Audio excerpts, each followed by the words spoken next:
those of you that sit near this camera, if we're ever doing a lecture and you don't see that orange light blinking, that means it's not recording. Okay? Last semester, we went 2 hours, and the people around that didn't say anything, and I realized it wasn't recording, and they said, well, I thought it wasn't, and they didn't say anything. Okay? If you don't see the light blinking, it's not recording. So today's lecture is the dreaded math lecture. Okay? The entire thing is math. Okay? Luckily, at least in my mind, it's not difficult math. Okay? It's chemistry math. It's the math you're going to need to be able to do all of the problems that we're going to do this year. Okay? For the most part, it is algebra.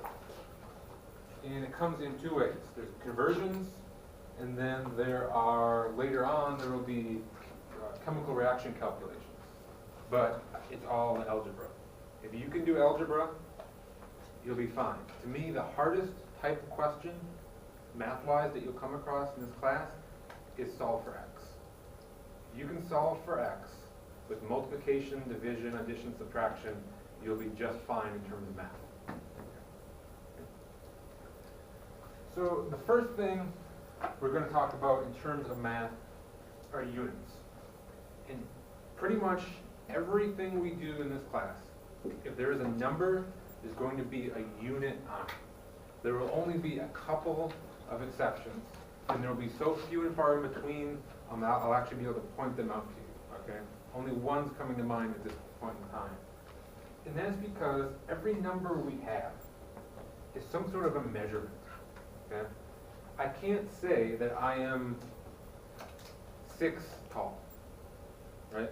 If I say I'm 6 tall, you say 6 what? I'm almost, unfortunately, 6 feet tall, okay? So you have to have a unit.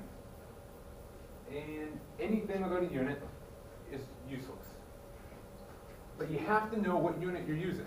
This is, at this point, this is getting kind of old. This is 99, NASA, okay? You would think the smartest people in the country, they sent this orbiter to Mars. One team used centimeters, one used inches. The orbiter did not get to Mars, okay? So you have to look at your units.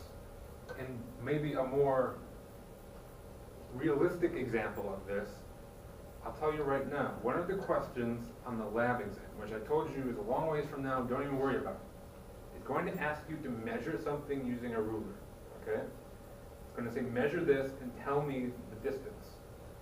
There's a blank, and it says centimeters, okay? If you can imagine blank cm for centimeters. Your rulers have an inch side and a centimeter side. There are always people who use the inch side, okay? Look at the units. If you use your own units, you're going to get a completely different answer. So we have what we call the SI units. This is the international system. These are basically units that people sitting around a fire one day decided, we're going to say these are the important units for these different things that we're going to measure. Okay? There are certainly plenty of other units here, but this we consider the base unit. For the most part, these are the units we're going to use in this class. So for length, you have the meter. Okay? Mass is kilogram, volume is liter, time is seconds, temperature is kelvins, which you may or may not have even heard of at this point. And then the last one here, you don't have to worry about it all today, is that a number of particles is measured in moles. That'll be an entirely different lecture later on. Don't even worry about what a mole is.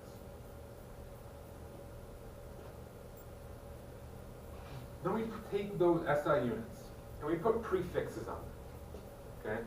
So we said centimeters. You all know centimeters. You know millimeters. You know kilograms or kilometers or kilometers, right? There's a root word there. For here, for length, the root word is meter. If you put centimeter, that means it's 1/100th of a meter. There are 100 centimeters in 1 meter. So if we were just going to write meters, we would just put, if we have 1 meter, we would put 1 meter. That m, lowercase m, is meter. If we have 1 centimeter, we put 1 cm. The prefix is the c. And 1 millimeter would be 1 mm. Okay?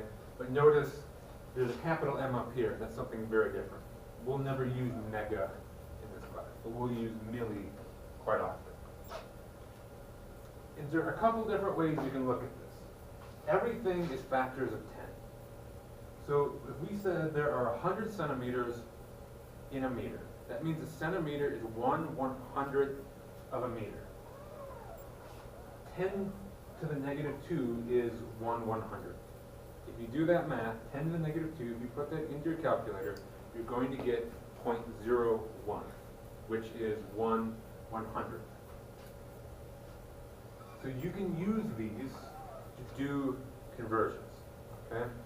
And you're going to have this cheat sheet on every quiz and the final exam except today's quiz, okay?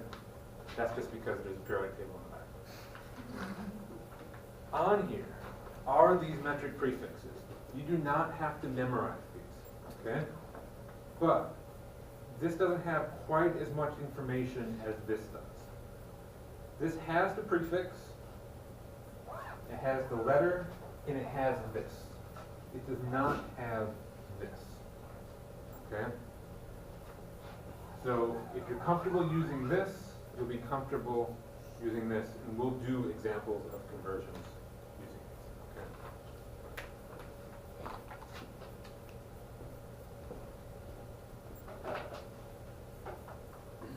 So, this is length table.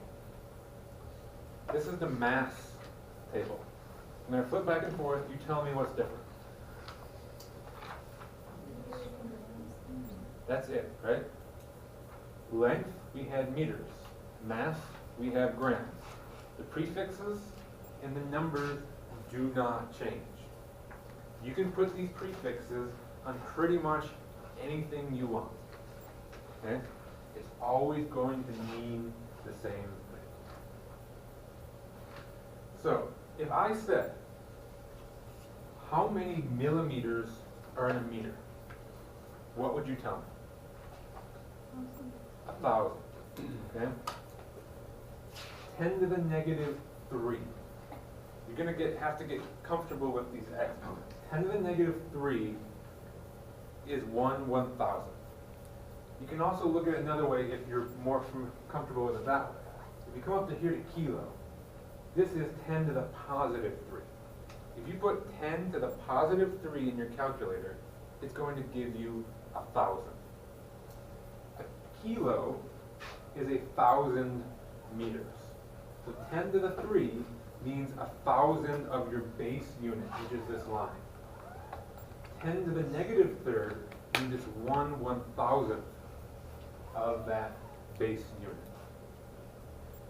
So, how many micrometers or micrometers are in a meter? Is 100,000? No. You're very, very close. Where is it? It's a million.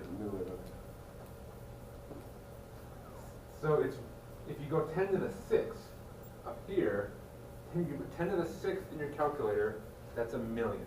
That's a 1 with 6 zeros behind it. So if 10 to the positive 6 is a million, 10 to the negative 6 is 1 million.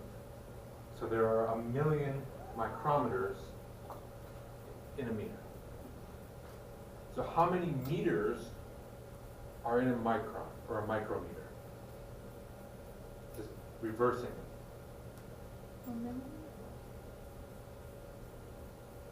If there are a million micrometers or micrometers in a meter, how many meters are in a micrometer?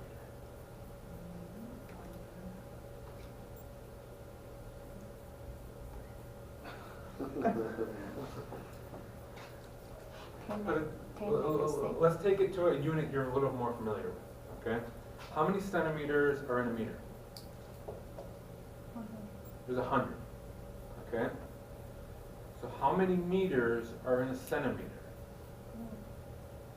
10 to 2, Keeping in mind you can use decimals that are smaller than 1. 0.02. 0.01. 1 is 1/100th of a meter in a centimeter. So coming back to our micrometers, how many meters are in a micrometer? 1/1,000,000. There are 10 to the -6 meters in a micrometer. So if you wanted to put an equal sign here, you could say 1 micrometer, this is a Greek letter mu, equals 10 to the -6 meters. Okay? And that's basically what we have here. Here we're on the mass slide. So 1 microgram equals 10 to the -6 grams. And the grams and the mass and the meters are just interchanged back and forth. Okay. We'll have more examples of these. So what is mass? So we talked about the units of mass, but what is mass? Mass is simply a measure of how much matter you have. And what did we say matter is? Anything that occupies space. Anything that occupies space and has mass. So this just tells you how much of that matter you have. It tells you how much stuff you have. And if you were going to measure the mass of something, how would you do it? On a scale. On a scale.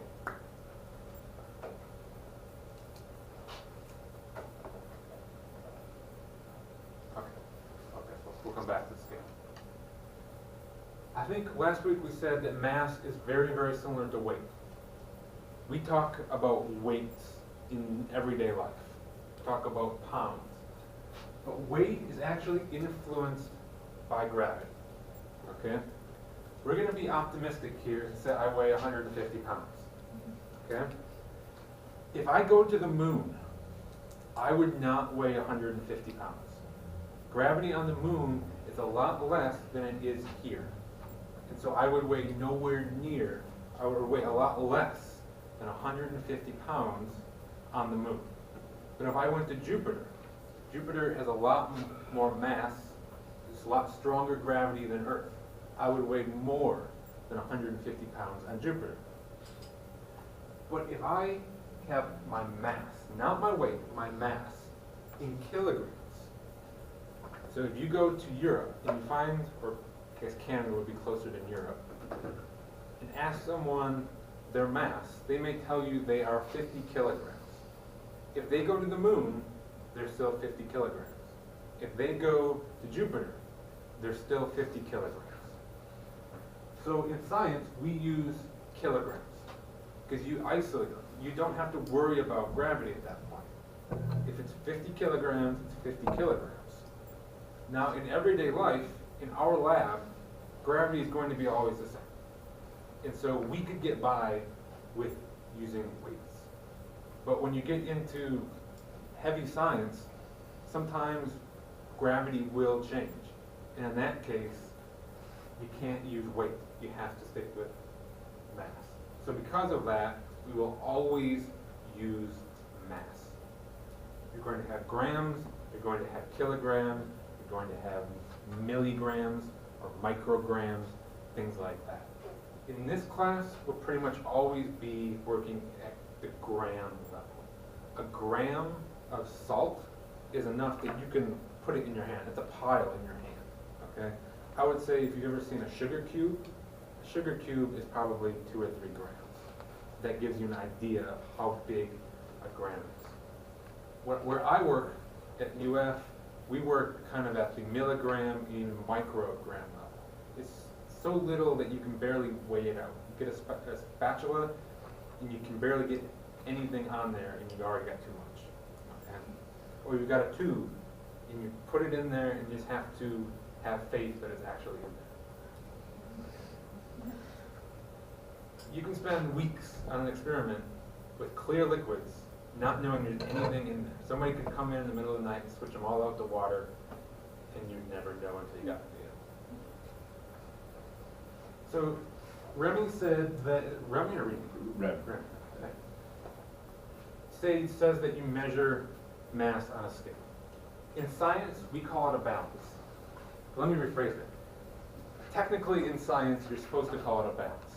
I'll probably call it a scale more often than a balance. Okay? I don't care what you call it, whether it's a balance or a scale. It doesn't matter to me. Okay? But that thing is what you use to measure mass. One salt crystal in that shaker of salt is about 50 milligrams. Okay? So imagine having an experiment instruction sheet that says weigh out 3 milligrams of salt. It's going to be kind of hard, right? So, how many milligrams would we say are in a gram? Milli was 1,000. So milli is 1,000, so there are 1,000 milligrams in a gram. How many grams are in a milligram? 1/1,000. There's 1/1,000 grams in a milligram. Don't forget that you can go to the decimal places that are smaller than 1. A person is about 70 kilograms. So that just, again, kind of gives you an idea of how these units fit into things that you're familiar with. Because you're certainly used to pounds when you came in here, or maybe even ounces. But grams are probably pretty foreign to you. So you're doing things in a lab, you'll very quickly get an idea of how much things weigh. How many grams are in a kilogram? You might have to split back to one of you at that table. There was 1,000. Kilo is 1,000. Kilogram has 1,000 grams in it. How many meters are in a kilometer? 1,000. 1,000. It's still kilo.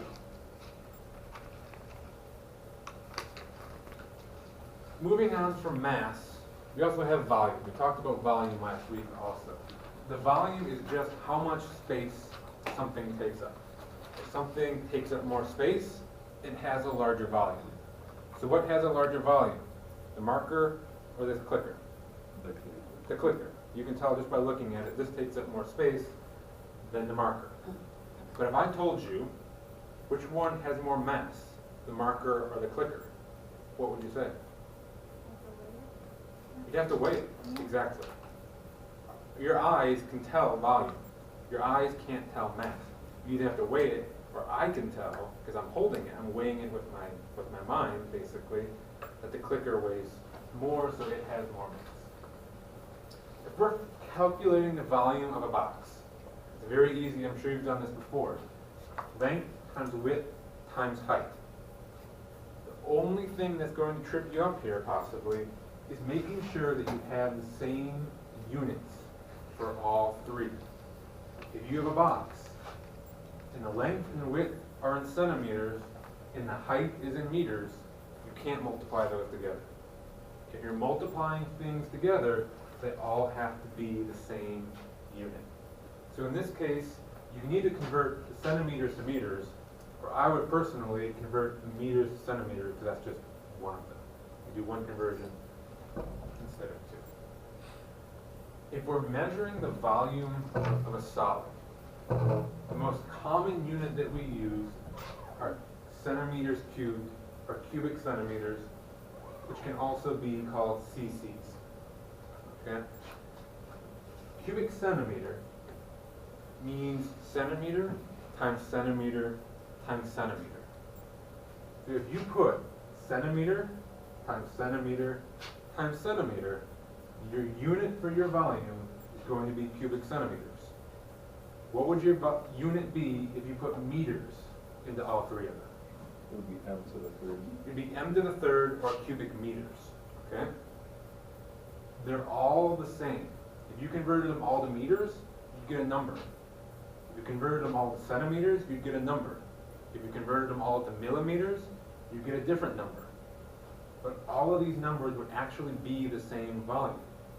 Because the unit would be different, the number would be different to compensate for it. Okay?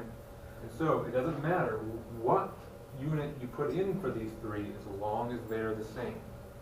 If I tell you this is the length, the width, and the height of a box, what is the volume? As long as the volume that you give me is mathematically equal to what I was looking for, it's going to be correct. Okay? If the answer I had put on my answer key was in cubic centimeters, and you give me the same exact answer in cubic meters, it's going to be correct.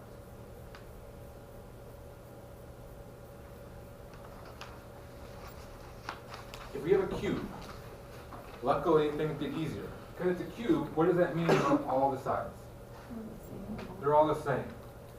So if you do length times width times height, in this case it's just going to be 2 times 2 times 2. What's another way you can put that in your calculator? 2 cubed, 2 to the third. So if you wanted to find the volume of this cube, you could just put 2 to the third power into your calculator. And what does that come out to be? 8. So what is the volume of that cube with a number and a unit? 8 centimeters. 2 centimeters to the third equals 8 centimeters. Is that correct? Yes. That's Centimeters cubed. Don't forget that. Okay? For the entire semester, if you give me a number with the wrong unit, you are going to lose points. Okay? There's no way around it.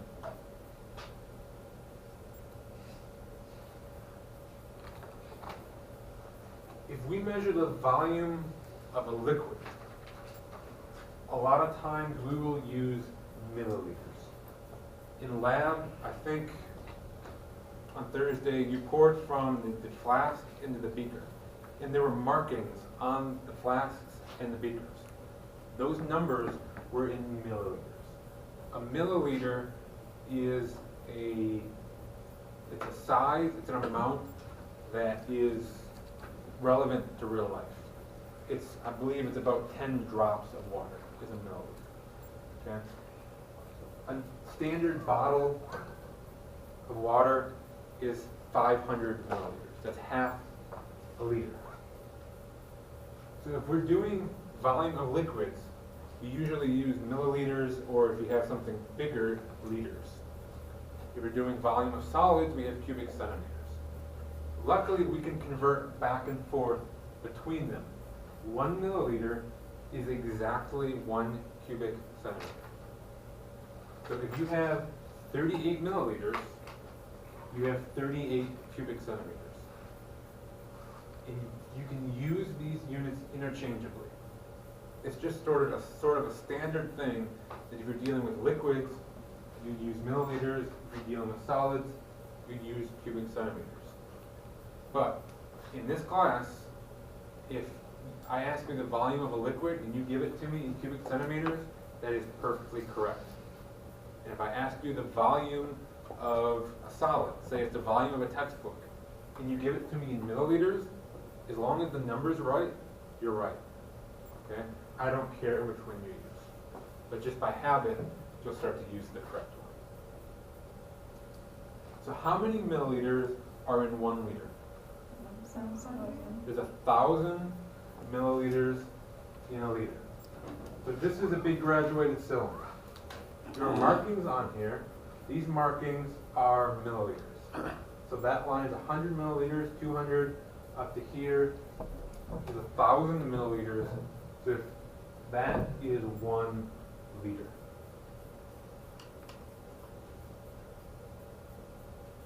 So looking at this graduated cylinder, if I told you to fill it so that you had 0.9 liters in this graduated cylinder, how many milliliters would you have? 900. So 0.9 is 9/10. Okay? So these, there's 1, 2, 3, 4, 5, 6, 7, 8, 9, 10. There are 10 numbers here. So 9/10 would be that one. 9/10 of a liter is 900 milliliters. Here's some more conversions. How many liters are in 25 milliliters? Convert 25 milliliters to liters. I'll give you just a few seconds to think about how you would do that. And then I will tell you how I would do it.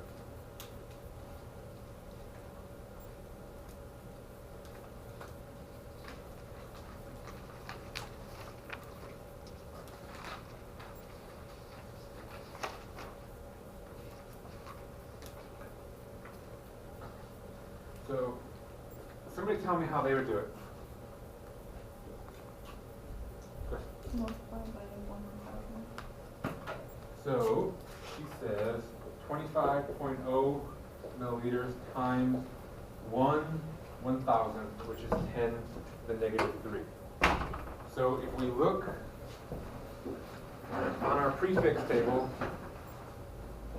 milli, the lowercase m is 10 to the negative 3rd.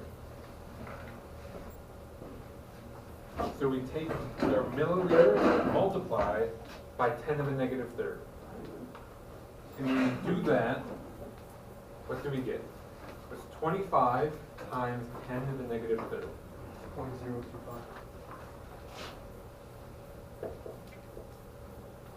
And what is my unit?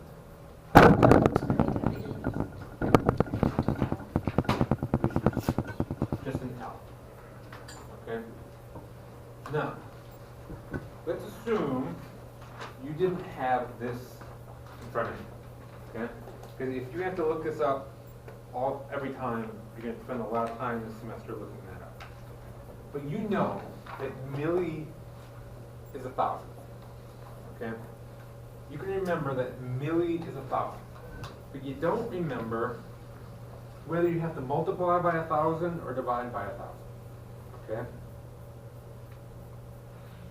The way I would do it, I would say, if I have 25 milliliters and I convert it to liters, is my number going to get bigger or is it going to get smaller?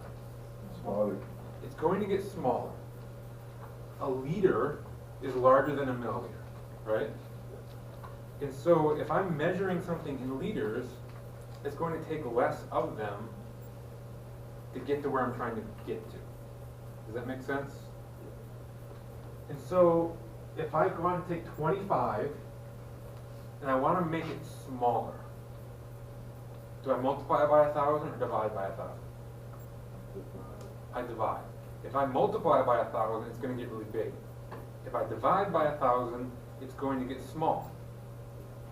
And so I would do 25.0 equals 0.025 liters. Yes? So what you're saying is that when you're converting what, let's say in this case, we're converting milliliters to liters, you can use either method. You could either multiply or you could divide. Is that what you're saying? Yes, and that's exactly where I was going. Oh. Mathematically, these are the same thing. 10 to the negative 3rd is the same thing as 1 divided by 10 to the 3rd. So if we have 25.0 milliliters times 1 divided by 10 to the 10 to the 3rd, that is the same as that, right? Because 25 times 1 is 25. And now you have 25 divided by 10 to the 3rd, and 10 to the 3rd is 1,000. You can do it whichever way works. Okay? One way is probably going to make more sense to you than the other. Doesn't matter to me which one it is. Do what works for you. Now we're going to do this other one. To me, this is the one where my method is a little more useful. Because this is not just an exponent, right? You can't just look up a table and figure out milli is 10 to the negative third multiplied by 10 to the negative third. This says that 1 liter equals 1.057 quarts. So if we want to convert 25 milliliters to quarts, here's our conversion factor, but what the heck do you do with it? Okay? And so this is where I would use my method. I look at that conversion factor, and I say, what is larger, a liter or a quart? A liter is bigger. It's really important to make sure you're comfortable with these conversion factors. It would be easy to look at this and say a quart's bigger because that number is bigger than that one. But what this is actually telling us is it takes more than 1 quart to be the same as 1 liter. So a liter is bigger. So if a liter is bigger, and we want to convert milliliters to quarts, how are we going to do that? If you can't do it in one step. Convert milliliter to liter. Convert milliliters to liters, and then become- liters to quarts. We already did the milliliters to liters conversion, right? That was this part up here. So we don't need to do that again. So we can basically think of this problem as convert 0.025 liters to quarts. And we have a conversion factor. So if we go from liters to quarts, is our number going to get bigger or is it going to get smaller? Bigger. Bigger. It's going to get bigger because we have liters. Quarts are smaller, so we have to add more of them, right? Think of it in terms of something you're maybe a little more familiar of. If we had 0.025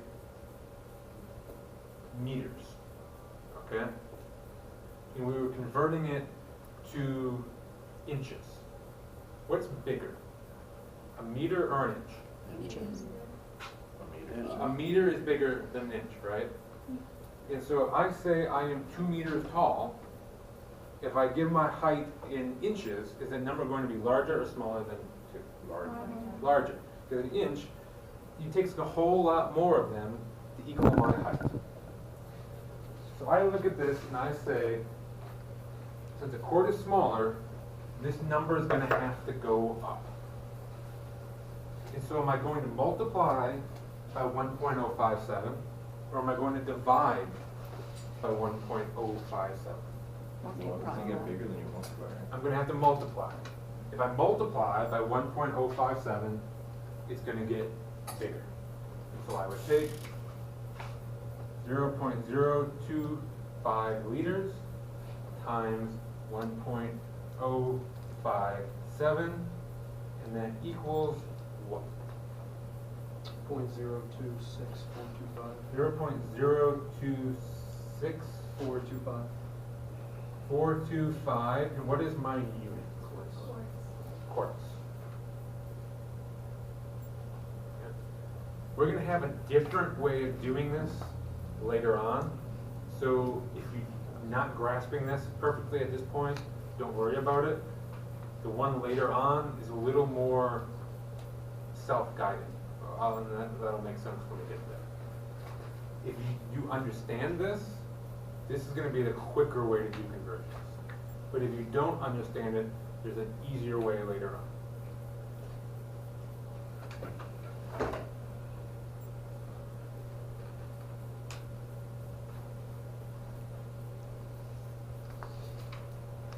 There's a reason they have this number instead of that number, and that's coming up. Don't worry about it at this point. Okay. So this number just has fewer digits. You can spread that off the calculator. Now that we have mass and volume, we can talk about density. And density is one of the easiest equations you're going to have this entire semester, but it's also one of the few that is not on your cheat sheet. This is one of the few that you're going to have to memorize.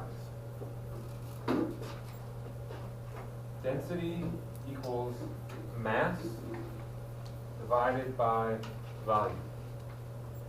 DMV. You just have to remember that it's M over V. Some people will remember DMV and go like that. This is not correct. Density equals mass over volume. And what that tells us is the ratio between the mass and the volume. It tells us for every amount of volume that we have, how much mass we have in that volume. Usually our units are going to be grams per milliliter or grams per liter. This one is probably the most common, grams per milliliter. And what that's telling you is for every milliliter of something that you have, how many grams are in it. The density of water is 1 gram per milliliter. That means every milliliter of water weighs 1 gram. So if I have 2 milliliters of water, how many grams does it weigh? 2.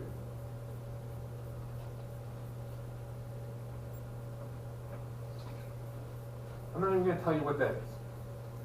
What's going on there? First of all, what do you think is in here? Not specific things, but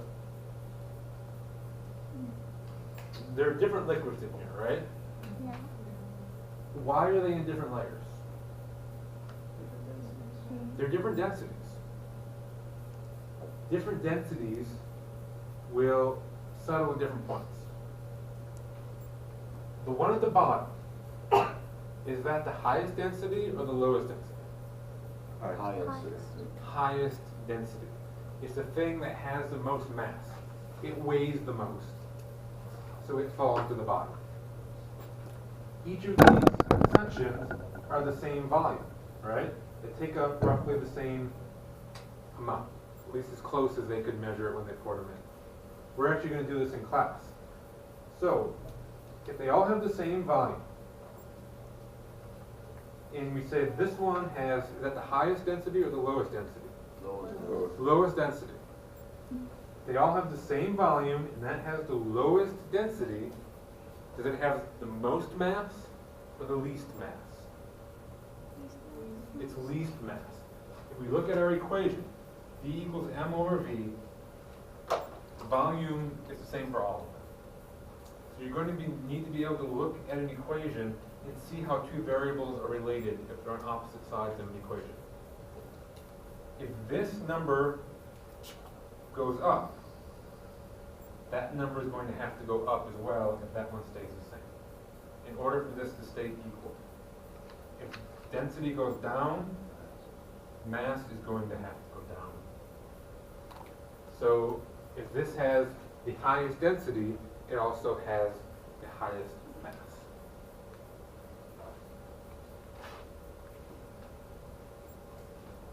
This is just some examples of densities. You don't have to worry about memorizing these. Just get an idea of what these densities look like. So we said water is 1 gram per milliliter, exactly.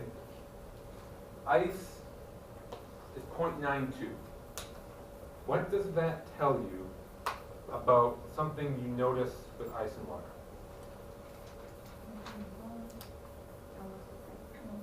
They're almost the same, but they're not quite the same. Ice will float. That's why ice floats. Ice has a lower density.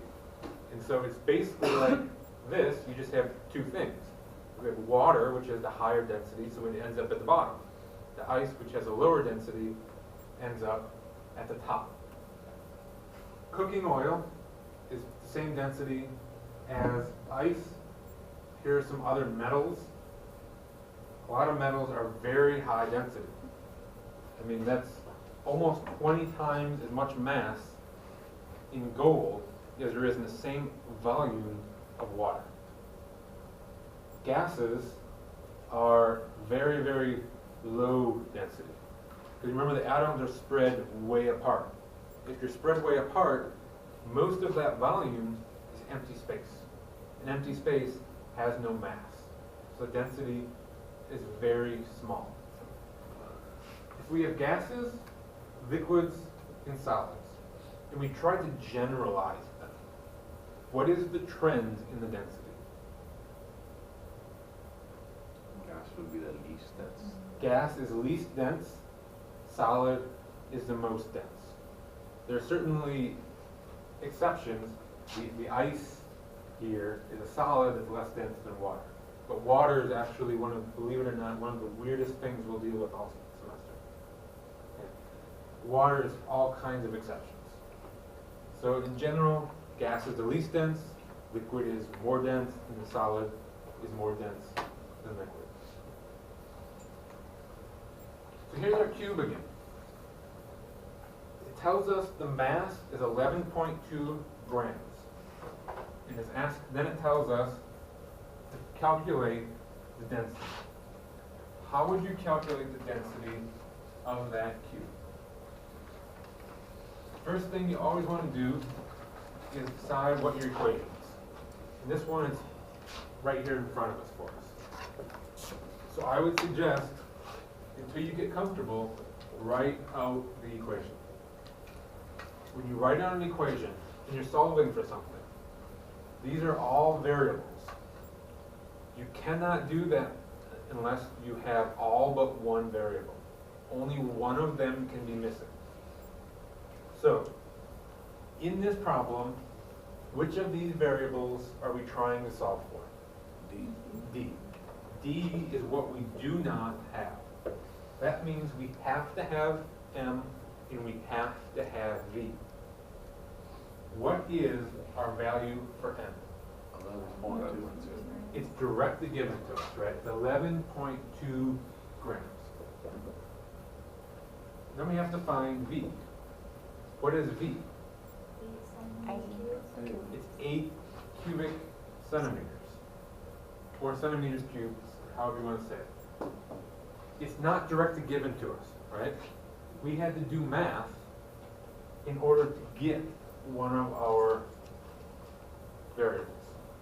So this was the same math that we did earlier. 2 times 2 times 2 is 8. A lot of times in here, you're going to have to do math in order to figure out one or more of them. It may be something like this, or in most cases, what's going to be is a conversion. You may have to have it in this case, cubic centimeters. Maybe I give you something in meters or something, and I tell you, make sure you use centimeters. So, if this is our mass, and this is our value, all I have to do is plug them in. 11.2 grams divided by 8 cubic centimeters is what? 1.4? Yeah. What's my unit? Gram per centimeter cube. Grams per centimeter cube. There's two ways to know that. You can take an educated guess because we're dealing with a solid, so it's probably grams per centimeter cube. Well, we can actually figure out where that unit came from by looking over here. In the numbers, we took 11.2 divided by 8. So we took this part of it and turned it into 1.4. But we can't put G divided by CM to the third power into our calculator. We can't simplify that. So the G divided by CM cubed just comes right over here. So it's 1.4 grams per cubic centimeter. Does that make sense?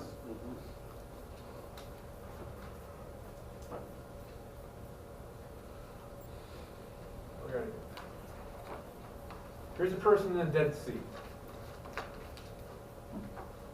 Tell me the relationship between the density of that person and the water in the Dead Sea. The person is lighter in the water. The person is Less dense. less dense. Less dense. You know what you're saying, it's just semantics. The person is less dense. The thing that's most dense ends up at the bottom. The least dense thing ends up at the top. Okay? You probably tried swimming in fresh water, something like a pool or a lake. And if you're in Florida, you might have tried swimming in salt water. Have you ever noticed one being easier than the other? Never paid attention. Fresh water is easier. It actually should be the other one. Salt water should be easier to swim in than fresh water. Salt water has a higher density because there's all the salt in it. It has a higher density, and so some people who may sink in fresh water may float in salt water. Well, that's if there's not a wave coming to knock you down. I think that's the reason he was thinking that. You know, you go to Oh, the beach, waves. It's kind of hard to swim when you're having a wave knock you over. It's like, congratulations. Yeah. I grew up in Michigan, so our fresh water is basically an ocean. And so there's the same waves and the same beaches and the same sand dunes and everything like that. The Dead Sea is salt water. Not only is it salt water, it has so much salt in it that nothing can live in it, which is why it's the Dead Sea. And so it is pretty much the densest naturally occurring water on Earth. So it's very, very, very easy to float in the Dead Sea. Now, unfortunately, I would probably never notice this difference between the Dead Sea and the ocean and the fresh water because I float in all of them, okay? Muscle is dense. Fat is not very dense. So I float in all of them. So we're going to take this a little more conceptually, okay? I always look at this. This is not meant to be an optical illusion, but it is, okay? These two blocks are, believe it or not, the same size. If I had like a yardstick and measured them, they'd be the same size. To me, it looks like this one's a whole lot bigger than that one. Okay? But we're working on the assumption that these two blocks are the same volume. If they're the same volume, and it tells us the gold has a greater mass than the aluminum block, which one has the greater density? Gold. Gold. You can tell just by looking at our equation. If volume is the same, you completely ignore volume. And so, like we said before, the one that has the larger mass is going to have the larger volume. And so, the gold block will have the greater density. Here's a crumpled up piece of gold foil and a crumpled up piece of aluminum foil. In this case, we're told that they have the same mass. Which one has the greater density? Gold. Gold. Why the gold one?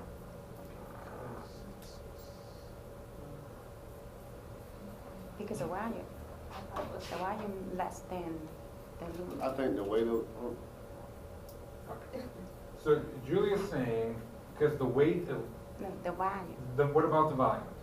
is less than because the mass is the same, is it right? The mass is the same. And so I always come back to the equation, okay? And that's, I'm sure that's what she did. She looks at this equation. She says mass is the same for both of them. So ignore it. So what is the relationship between the D and the V?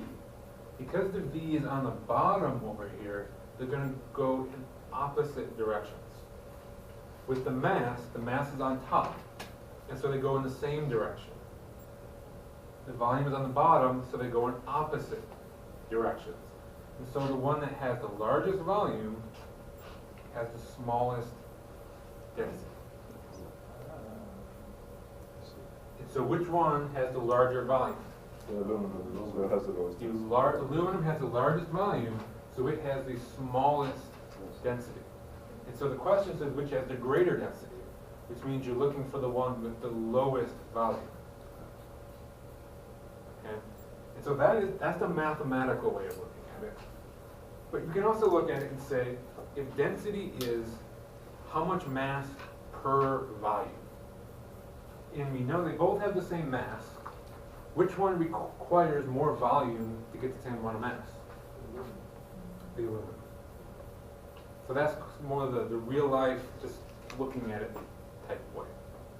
If they have both have the same mass, you needed more of that one to get the same mass.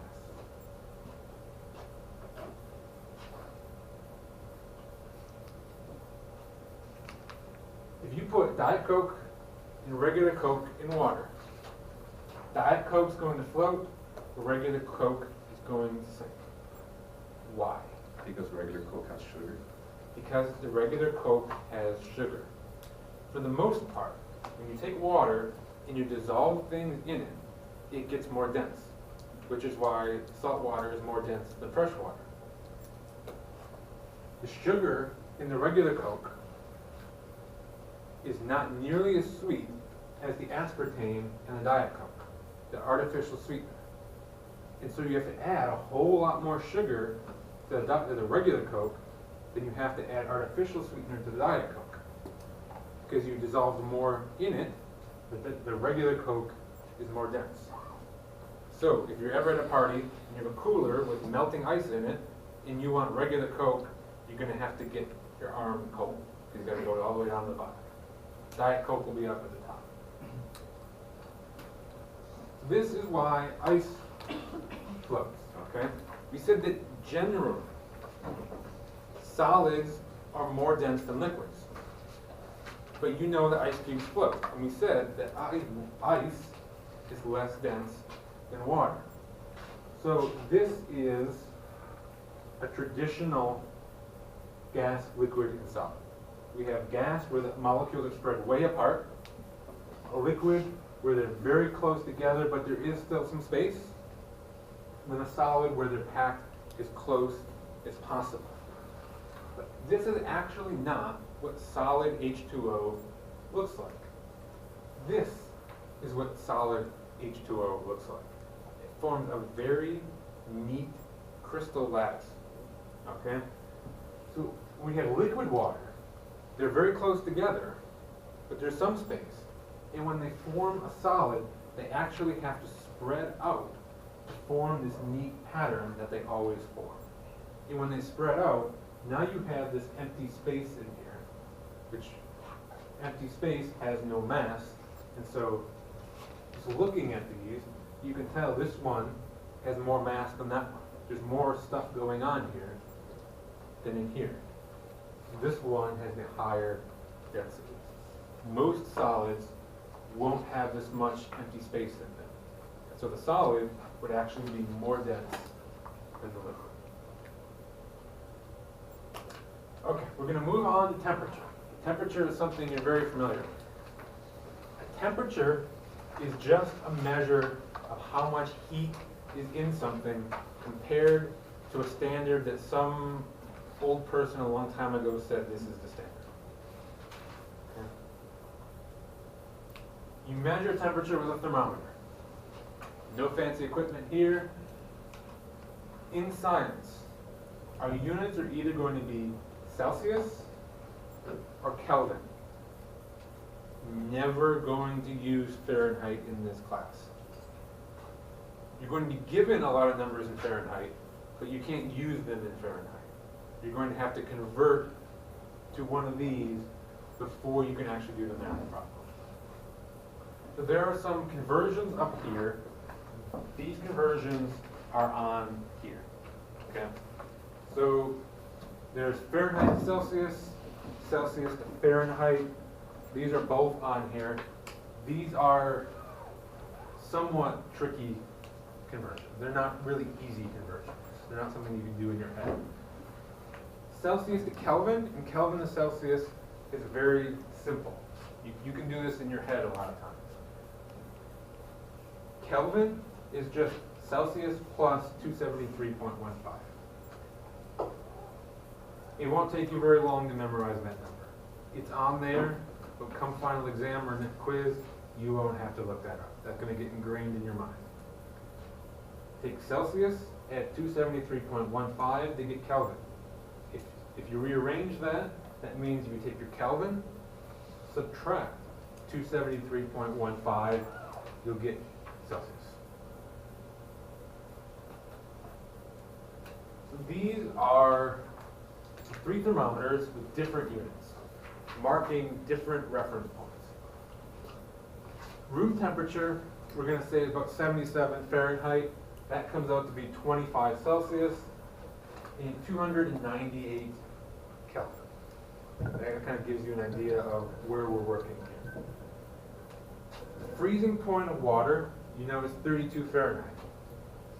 In Celsius, it was set to be 0 degrees Celsius. That's how they came up with where Celsius starts. They said, this is the freezing point of water, we're calling that 0. The boiling point of water, we're going to call 100, and then just make 100 marks between them, and that's your Celsius scale. Fahrenheit, water boils at 212. These numbers don't really seem to make sense. These kind of make sense, right? Anybody know why these numbers are what they are? What is body temperature? 98.6. Now imagine you're a scientist hundreds of years ago with a really crappy thermometer. What do you think 98.6 might look like? 100. And so body temperature was 100, and then they figured out if body temperature is 100, what is the freezing point of water and what is the boiling point of water? The reference point was body temperature, which they called 100. What about these numbers? These are really weird numbers. What is the reference point for Kelvin? Have you ever heard of absolute zero? Yeah. What is absolute zero? Cold is possible. Absolute zero is 0 Kelvin. That is as cold as you can be. Okay? It is the complete absence of heat. Okay? That is debatable whether that's even theoretically possible without the universe ending. Okay? But that is the reference point. So they said if you have no heat, you are 0, and then just figure out where real life things fall from there. Now we're going to really move on. We talked about units, we talked about conversions. Now we're going to talk about measurements. So we get our numbers from measurements. And when we're talking about how good our measurements are, we have 2 ways that we can talk about it. We have precision and we have accuracy. In science, precision and accuracy have very strict definitions. If you go outside this class, people are probably going to use them interchangeably. For us, they are very different from each other, okay? And it may not be the way you're used to using these words. Precision is how repeatable a number is. If you take a number of measurements of the same thing, it's how close they are, okay? If I'm measuring myself, my height in feet, and I say I am 5.9, 6.0, 6.1, 6.0, 5.8. That's pretty precise. Imprecise measurements. Imprecise is a lack of precision. If I say I am 1, 2, 5, 18, 25 feet tall, that is imprecise. That is not precise. So you look at your numbers and you just say, are these close to each other? If they are close to each other, it is precise. You don't even worry about what the actual number is, okay? If I took my measurements of my height and I said I was 0.2, 0.21, 0.21, 0.20 feet tall, that is very precise. It's not correct, but it's precise. The correctness is accuracy. Accuracy is how close you are to the actual value. And where it can get tricky is it doesn't matter what your precision is, okay? If I take 3 measurements of my height, and we're going to assume that I am 6 feet tall, and I say I am 3 tall, and my second measurement is 6 feet, and my third measurement is 9 feet. Is that precise? No. What is the average of those 3 numbers? 3, 6, and 9. 6. The average is exactly the right number. So believe it or not, that set of measurements is accurate. For accuracy, all you care about is the average. You don't care about how far spread apart they are.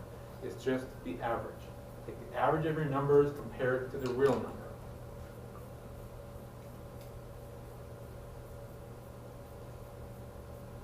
So this is a dartboard, okay? You're gonna look at where we hit. First of all, would you say that this was precise? Yes. No. So in terms of shooting or darts, precision will be how close your grouping is. If you have a little grouping, they're all within this spot right here, that's precise. But in this case, they're spread out all over the place. In this case, for accuracy, we don't have numbers. So this is a little tricky. You can't just put it in your calculator and calculate an average. You have to do it visually. You have to kind of figure out where on average, did you hit?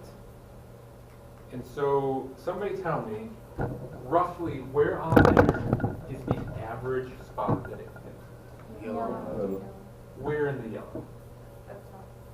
Bottom left. Not The Kind top, of it looks like beside- top middle. Average. Let's define average. Average is not where we hit the most often. That's called the mode. Okay? The mode is where you hit most often. The average is kind of in the middle of your grouping. Where is the middle of that grouping? The top. You're saying here? Yeah. On the left and right side, there's one on each side, on the left and right. So Well, let's look at it this way. Well, there's 3 on the Are there more left on the side. top or are there more on the bottom? On the bottom, well, the top. There are 4 on the bottom, 3 on the top. We'll assume these are kind of those 3 are kind of in the middle. Okay. So there are more on the bottom than there are on the top. So our average is going to be below the middle. And now we look left versus right. Are there more on the left or are there more on the right? There are more on the left. And so our average is going to be on the left. So we're on the left bottom. And so I would say they're not really to the left and they're not really low. And so I would say the average is probably somewhere about that. Okay. And you figure that out. Is that in the center? No. So is it accurate? No. Okay. For a lot of these, it's going to be pretty obvious right away. This one is not obvious whether it's accurate right away. On a quiz or an exam, something like that, it's going to be obvious. Okay. So that's not accurate and that's not precise. What is that? Precise. Precise? Is it accurate? No. We have a very tight grouping, but the average is right there. None of them are even any close to the middle. That's not accurate. What about that one?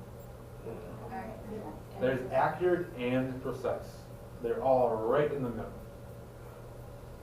What about that? Precise but not accurate. Other way around. First of all, is it precise? No. No. It's better than that one, but it's not as good as that. So we're going to say that's not precise. Is it accurate? Yes. Yes. They're pretty equally spread around the middle. I would say the average is probably right about there, which is pretty darn close to the middle. So I would call that accurate.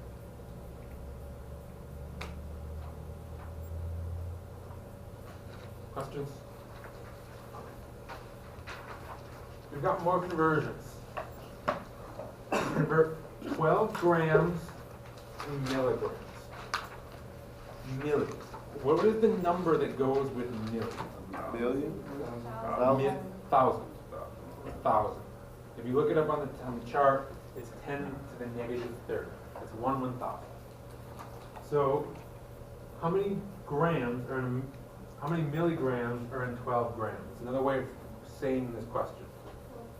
Convert 12 grams to milligrams is also the same as saying how many milligrams are in 12 grams. So how are we going to do that? Divide 12 by 1,000. Right, so we've got 12, and we say, is our number going to get bigger, or is it going to get smaller? Bigger. It's going to get bigger, because it's going to take more milligrams to add up to be our 1 gram. So if our number is going to get bigger, and my number I'm going to use is 1,000, am I going to multiply by 1,000 or divide by 1,000? Multiply. I'm going to multiply by 1,000. So I'm going to take 12.0 grams times 1,000 equals 12,000 grams. I thought we were converting milligrams. Nope. Thank you. I can't take grams, do something to it, and still have milligrams.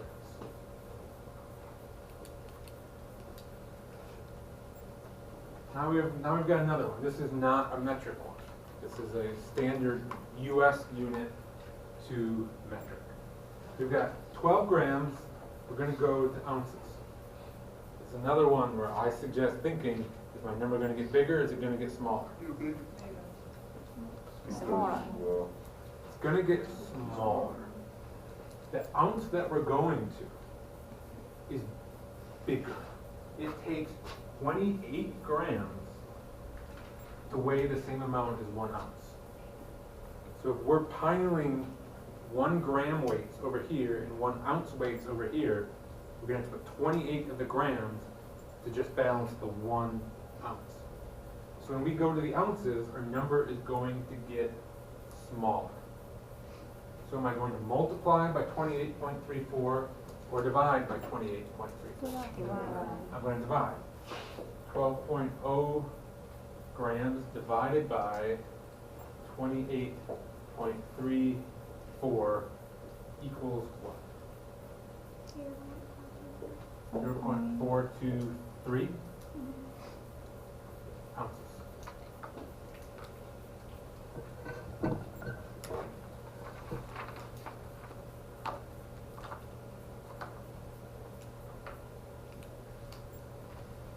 It is 0.423. If you put that in your calculator, what did it actually give you? Something like that, maybe even longer than that. The correct answer here is 0.423. If you tell me 0.42, it's wrong. If you tell me 0.4234, it's wrong. Okay? Now on homework and quiz, I take off tiny, tiny amounts of points for giving the wrong number of digits. Okay? But technically it is incorrect and you will lose some points. It's not going to be, well, you did 5 minutes of work and you gave me that instead of that, so you get 0 points. Yeah. So you always want to count as a third? We're getting there. There's a completely unneeded, complicated system that we have to use. Okay. So you're going to hate this. Okay? Starting tomorrow or whenever you starting today, starting the next 5 minutes, you're going to hate this. Okay? Don't blame it on me. I hate it too. Sig figs. What? You're going to hate them.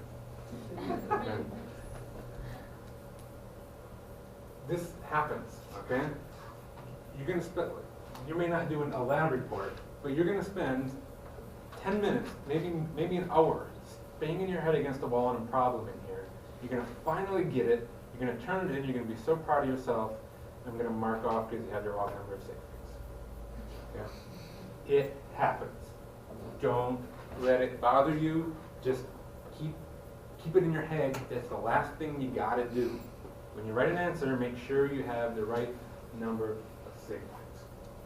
So sig figs are significant figures, or also a lot of times we'll call them significant digits. We've got rules of figuring out whether a digit is significant or not significant. And when we say a figure or a digit, that's a figure or a digit, that is, and that is. Okay, it's a number within a number. That is a digit. We have to figure out whether each one is significant or not. And the only easy rule here is if it's not a 0, it's automatically significant. Okay? All the crazy rules come in on zeros. If you have a 0 that is between two non-zeros, it is significant. That 0 is between the 4 and the 5, so it is significant. That 0 is between that 4 and that 5. You completely ignore the decimal point then in this place. So there are 3 sig figs in that number, there are 3 sig figs in that number, and there are 3 in that number also. If you have zeros that are to the right of a non-zero and to the right of a decimal point, they are significant. There are 3 sig figs in that number. Zeros to the left of the first non-zero are not significant. That 0 is to the left of the first non-zero, so it is not significant. In this case, it is to the left of the decimal point. Over in this one, this 4 is our first non-zero. So any 0 to the left of that is not significant. So that one, and that one are not significant. This one is between two non-zeros, so it is. That has 3 sig figs.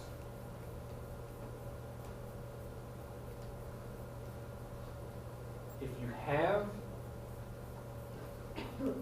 a number that is more than 1, any number more than 1, you find the last non-zero, say you have 110. You've got 110. That would be my last non-zero. Then there's a 0 over here. We have to figure out whether that is significant or not. If it is to the left of the decimal place, and there is no decimal place there, it is not significant. That 0 is not significant. But to make things even worse than they already were, if I put a decimal point there, that 0 is now significant. You've probably never seen a number with a decimal point at the end and nothing to the right of it. That's a real thing for us now. That has 3 significant figures. How many sig figs are in 400 when it's written like that? 1. How many sig figs are in 400 when it's written like that? 3. There's 3. The only difference is that little dot there. Okay? It seems completely pointless. Okay? The reason this exists is because all of these numbers come from measurements. Someone in the lab took a measurement. And the more sig figs that you have tells you how precise the instrument they used was. Okay? Imagine we're taking the weight of something. And we'll just do it in pounds to make things easier. If I have something, it only reads in hundreds. It'll tell me whether it's 100, 200, 300, 400, 500 pounds. And I put something on it, and it tells me it's 400. I don't know whether it's 360, whether it's 430, right? It can't tell me that small of a unit.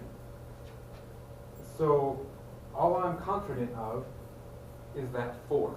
It's somewhere between 350 and 450, right? But if I put that decimal point there, that is telling me And whoever sees that number later on, that I used something that could measure the down this small. So if you see a measurement that looks like that, you can't put too much stock in that. Because the real number could be significantly different than that. But here, any difference, any error is going to be point something, which is, in this case, basically insignificance, which is why this exists. How many sig figs are in that? 2. They're both non-zero. That's as easy as it gets. How many sig figs are in that? 7. 5. There are 7. So obviously there are these 5, right? Then you have to figure out whether those zeros are significant. They are to the right of a non-zero, and they are to the right of the decimal point. So they are significant. How many sig figs are in that number? 4. There are 4. There are these obvious 4. These zeros are all to the left of the first non-zero. So they're non-significant. This is scientific notation, which we'll come to later on. Don't worry about this at this point. But when you see scientific notation, the sig figs are only concerned with this part here. You'll have a number times 10 to the something.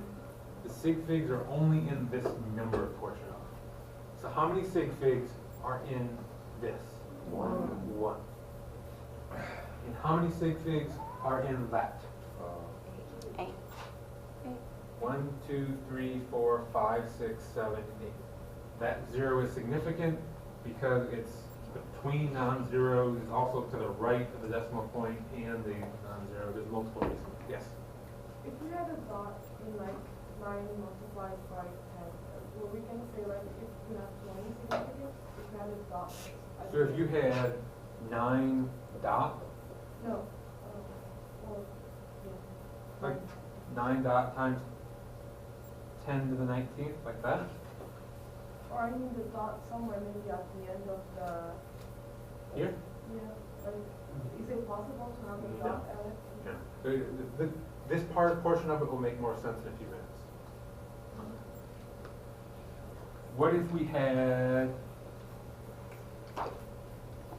how many sig figs do we have? 2.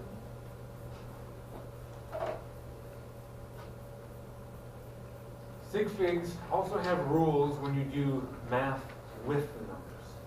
Okay? And this is probably the worst part of sig figs. Okay? And to make it even worse, there are different rules whether you're multiplying and dividing versus adding and subtracting. Okay? Once we get to adding and subtracting, you'll think multiplication and division is easy. Okay?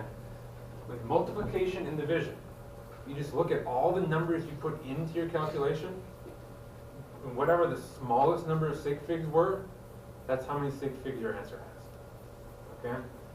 So if we take 2.06, how many sig figs? 3. Times 4.3, how many sig figs? 2. If you put that into your calculator, you're going to get that. What's the least number of sig figs that went in? 2. So we have to take this number and write it with 2 sig figs. And if you were going to round that to 2 sig figs, without me even telling you how to round it yet, how would you round that to 2 sig figs? 8.9, exactly. You start from the left, there's 1, 2. So you're basically going to draw a line here, and you're going to round. Just like you rounded for your entire math life. 5, 3 rounds up. So it rounds up to 8.9. You can do this math in your head. What is 6 divided by 3? 2. It's 2. So now we have to figure out how many sig figs we need on that 2. How many sig figs do we need? 2. This had 2, this had 3, so our answer is going to have 2. So how do you write 2 with 2 sig figs? 2.0. 2.0.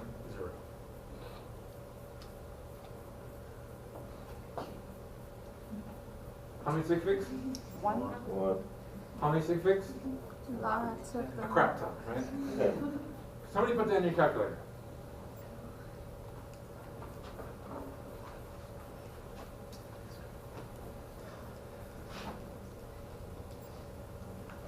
Four point four nine 4.49. 3827156. How many sig figs do we need? How do we write that? One sig fig. Four. 4. We did nothing. Okay? That's like digging a hole and filling it back in. You accomplished nothing. Which is why it's important to you, when you take measurements, use something that's going to give you as many sig figs as possible. Because you just get 1, you're toast. What's 5 times 2? 10. How many sig figs do we need in our answer? 2. 2. So how do I write 10 as 2 sig figs? 10 points. 10 points. Oh. Stop. Right? That 0 is between the decimal point and a non-zero. So it makes it significant. It is significant, yes. So it wouldn't be significant without the point there?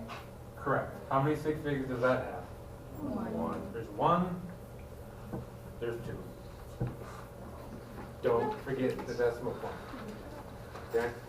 There's going to be plenty of sig figs on the homework. Most of you will see what happens when you get sig figs wrong. Okay? It makes it a little fun.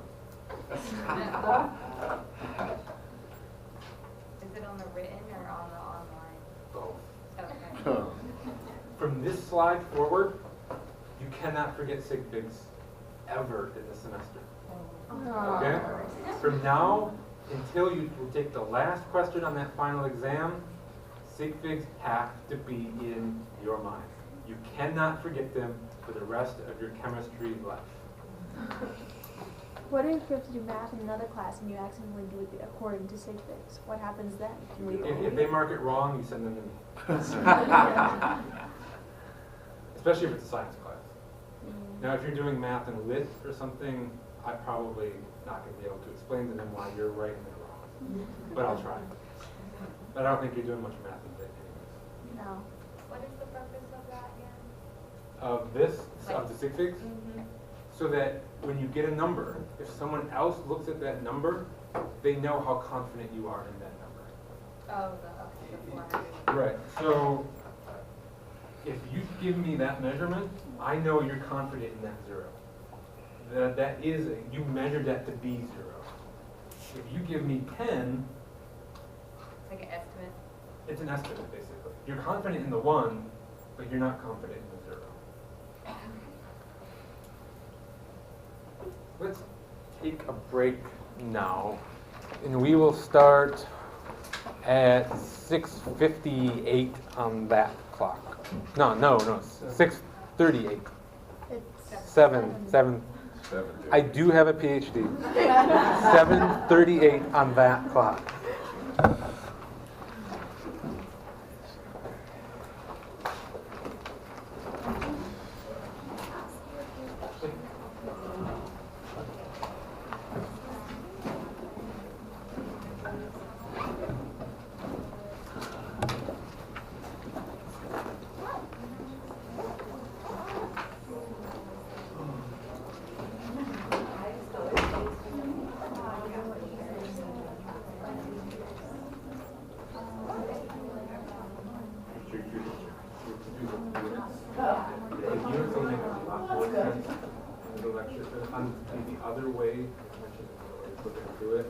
That way, use the units and then the numbers follow. Here, this is just sort of math position, figuring it out and then doing it. So if this doesn't make sense to you, I would probably never use this. And then you'll use the second method. Okay? If that second method doesn't make sense to you, no, you're not in trouble. Then you're going to ask questions. Okay? Because that second method, we're going to use for different purposes the rest of the semester.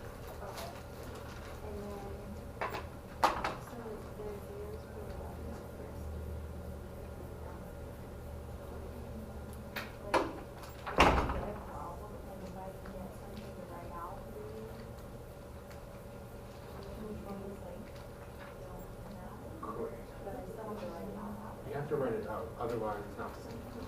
Okay. But they're not seeking. Okay. Because by putting them there, what the purpose they serve is to position the ones that you are. Okay. Which in this makes a lot more sense. What's more? Have this thing. Yeah. Okay, that was it. Thank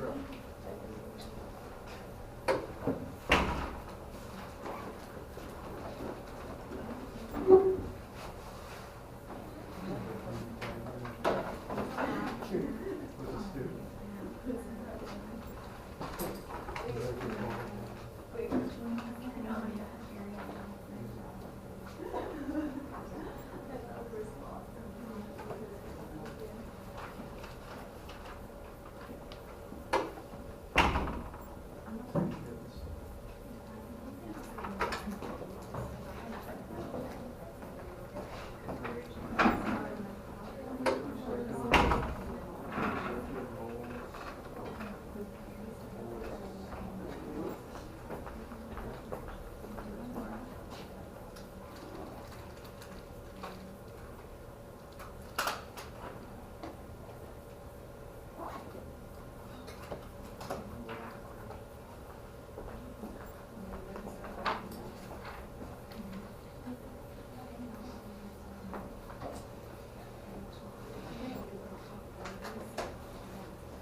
Thursday?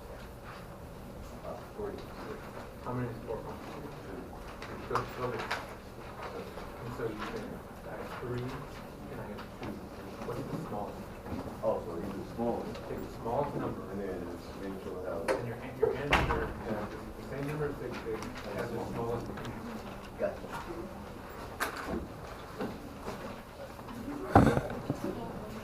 That's fine.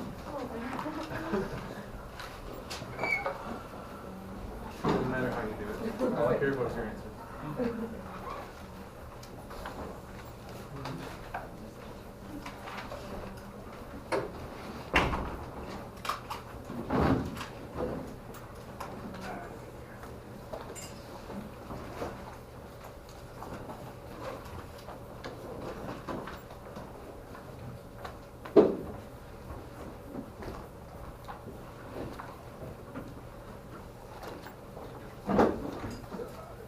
A couple more housekeeping things while you're sitting back down.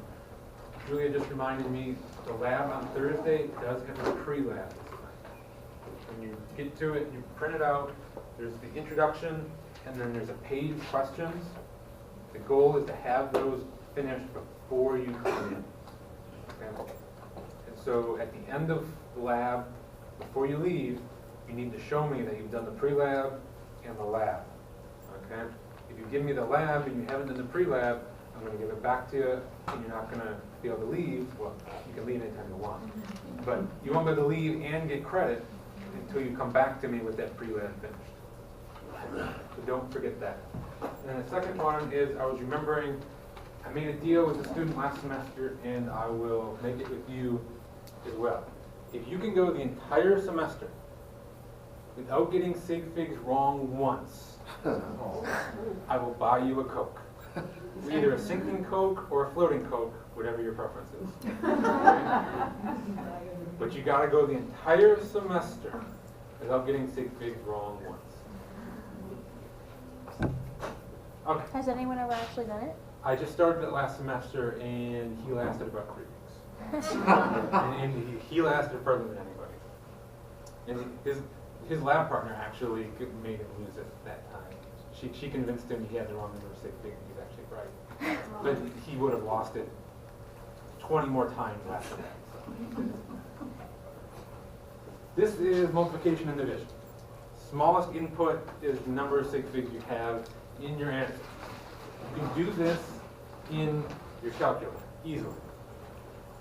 You're going to have to revert to first grade addition and subtraction. Okay? Longhand. This is confusing. Okay? This is pull your hair out. It makes sense, but until it clicks, it's just, well, it's dumb either way. Okay.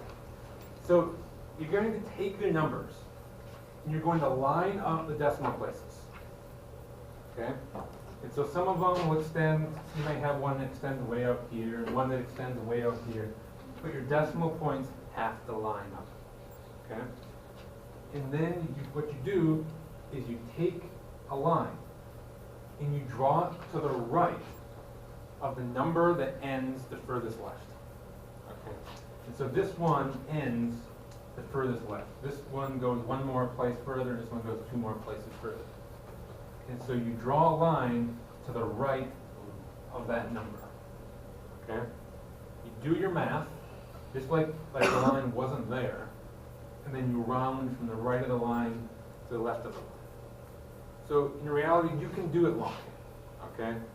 Or you can put it in your calculator and just make sure you line up the decimal point of your answer with these decimal points, and then do the line, okay?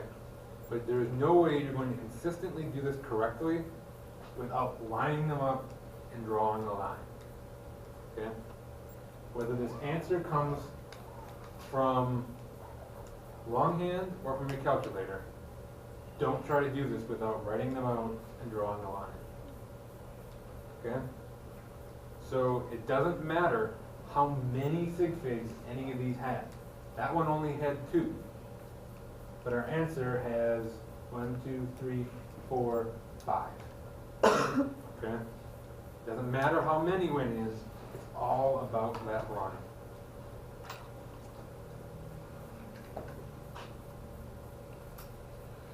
So this 2.6 rounds down, so we have 4690.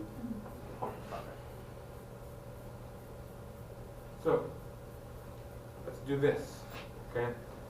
This one has addition and subtraction. I don't know a way to do that longhand all in one step. So if I was doing this longhand, I would have to do that one, and then get an answer, and then subtract that from it, okay? So in this case, what I would suggest is let's line these up. You put this in your calculator, we'll line up the answer and draw our line, okay? So we've got 587.362708, and we've got 4.36, and then we go 0.2789, and then going this way, I've got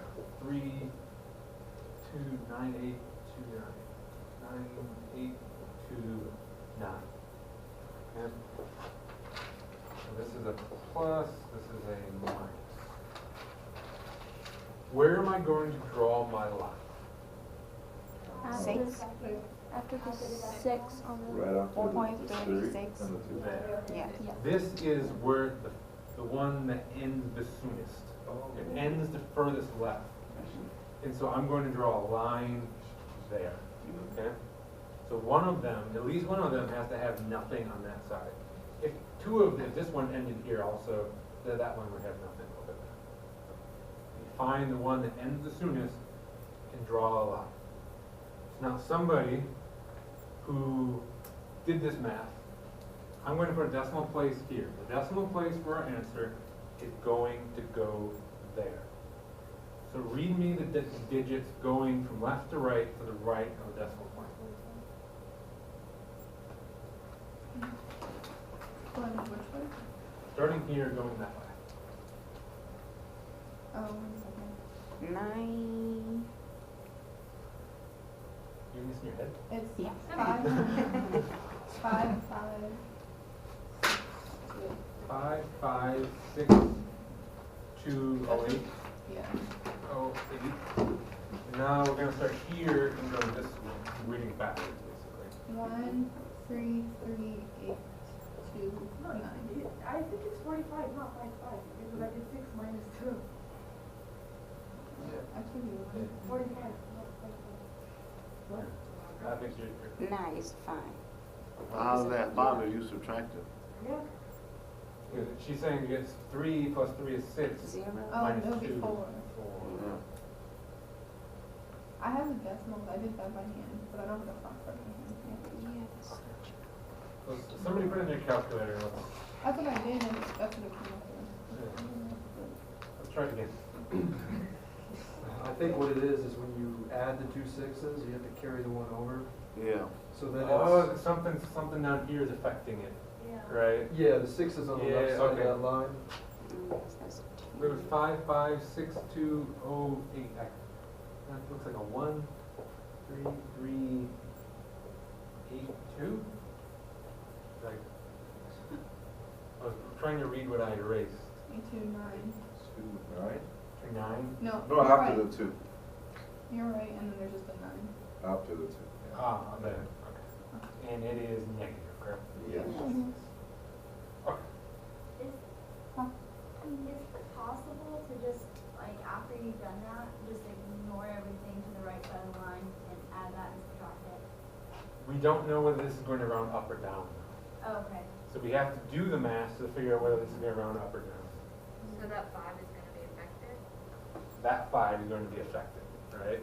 We have to round this and get rid of it. Yeah. So it's going to round up.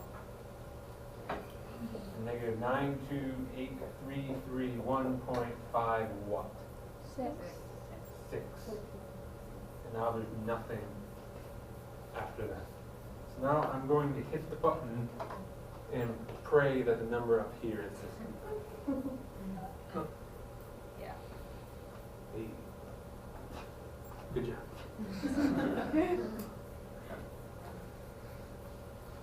Okay. So Now we're going to get to this times 10 to the something. I called that scientific notation. This is your friend, believe it or not. It's going to save you writer's cramp for the rest of the semester. Unless a question specifically asks for it, you can choose to use it or not. Okay, so if you don't like it, you don't have to use it unless the question specifically asks for it. So what this allows us to do is to take really big numbers with lots of zeros in it and condense it down to a much more compact form.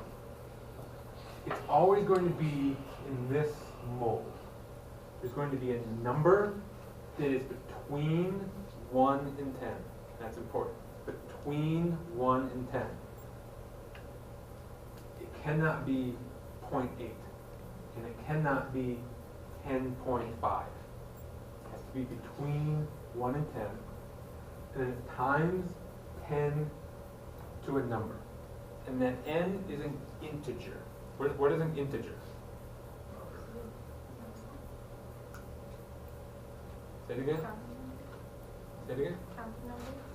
What do you mean by counting number?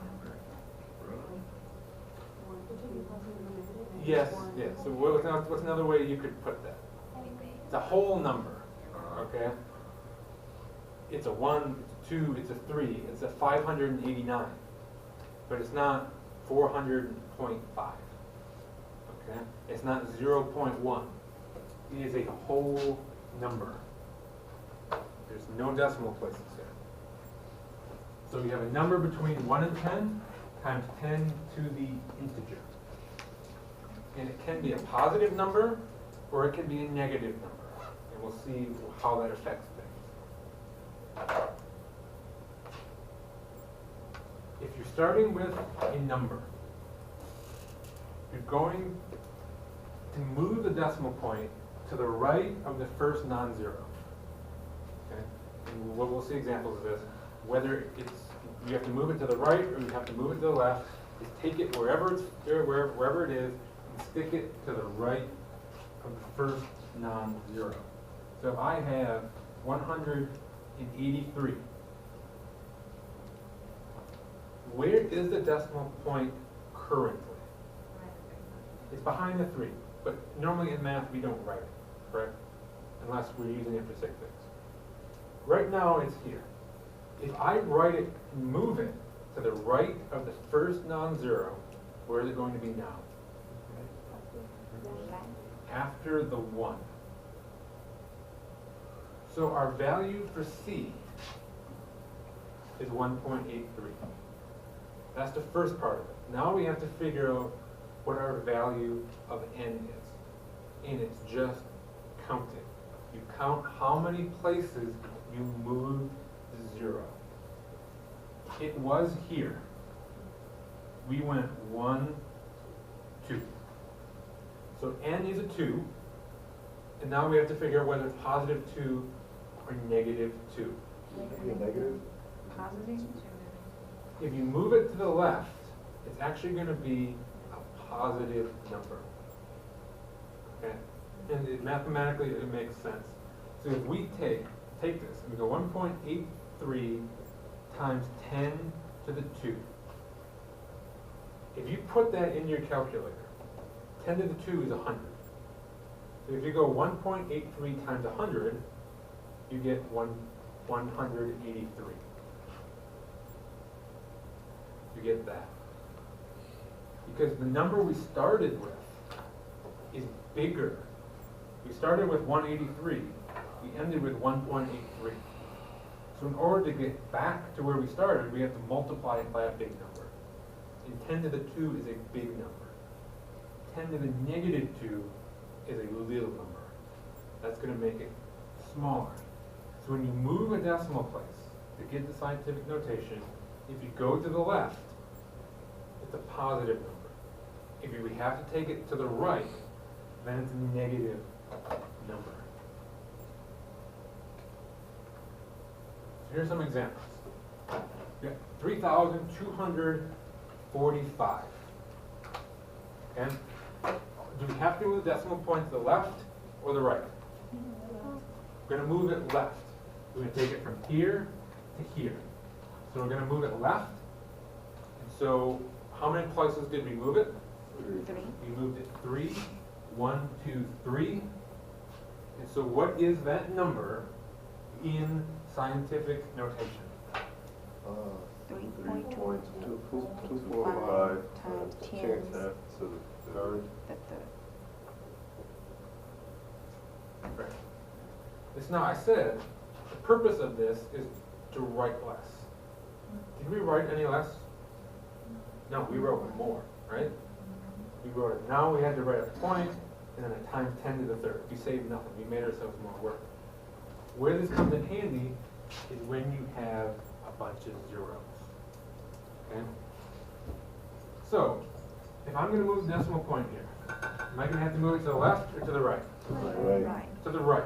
And so is my n, my exponent going to be positive or negative? Negative. It's going to be negative. How many spaces 6. do I have to move it? 6. Okay. It's probably hard for you to do back there, but it's 1, 2, 3, 4, 5, 6. Don't feel embarrassed taking your finger or your pencil and doing it on your paper. I guarantee you, if Einstein was in here, he would take his pencil and count decimal places. Okay, that's just how you do it. If you try to eyeball it and look cool, you're probably going to count wrong. Okay, so count them. And so if we write that in scientific notation, what do we get? 3.245 10 to the negative 6. Times 10 to the negative 6. So in this case, we avoided writing all of these zeros. To make it a little more complicated though, we can only not write zeros if they're not significant. If they're significant, we can't get rid of them. When you take a number and you put it in scientific notation, you have to keep the same number of sig figs. So this had 4, that has 4. This only had 4 because these were non-significant, so that had 4 also. If we had a bunch of zeros down here, those would be significant. And so we would have to do 3.24500000000 times 10 to the negative 6. Okay, you can only get rid of the ones if they're not significant. So, in this one, we're going to move decimal point left or right? Right. We move it to the right. What is my scientific notation? 5.0607 07 times 10 to the negative 3. 1, 2, 3. What about 88? What's the 8.8. 1? What's the net? 8.8 times 10 to To the the negative 1. Positive 1. Positive 1, yeah. Move it to the left. 1. 2.45. Leave It's it. a Leave it. 2.45. Leave it, right? And so this is more complicated than you have on a quiz or an exam. But if I told you, you got 2.45 Times In- 10 over 0. The power times 10. 10 0. to the 0. Okay? If I told you, you had to put that in scientific notation, and it's not in scientific notation unless you have times 10 to the something. Anything to the 0 is 1. Anything to the 0 is 1. And you can multiply anything by 1 and it doesn't change a thing. So 2.45 times 10 to the 0 is 2.45. It also makes sense in terms of our counting. We didn't move it. We moved it 0 places. 10 to the 0.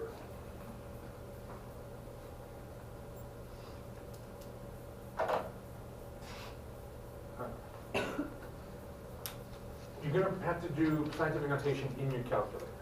And all of your calculators are going to be different. Okay?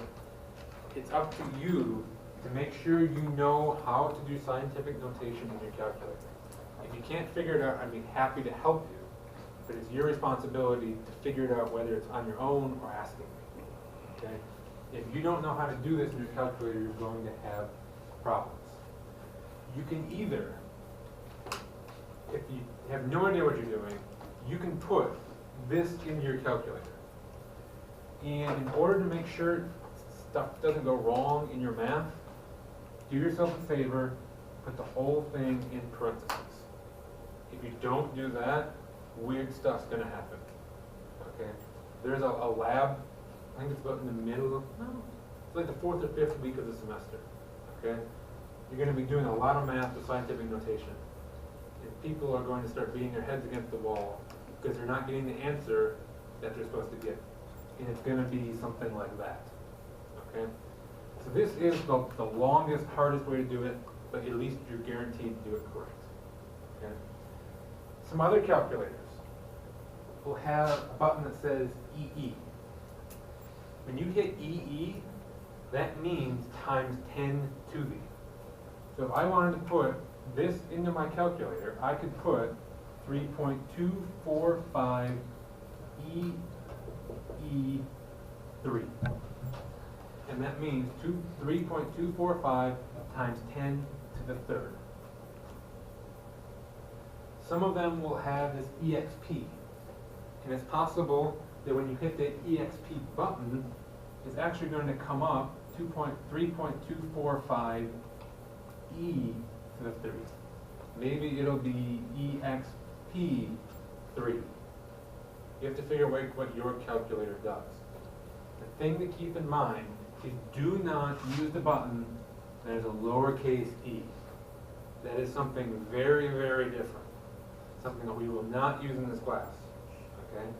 You're not allowed to hit that little e key in this class. Okay?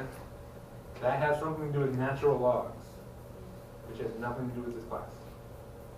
Natural logs are made of mass, but that's not the same thing.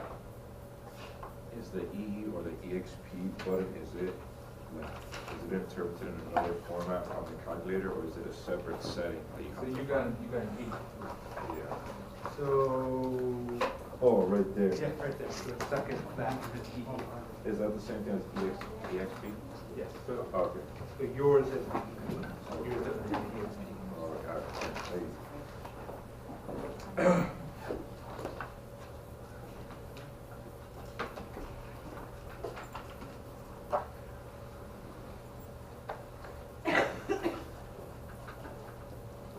So we've got some more here. Okay? With this, it's scientific notation.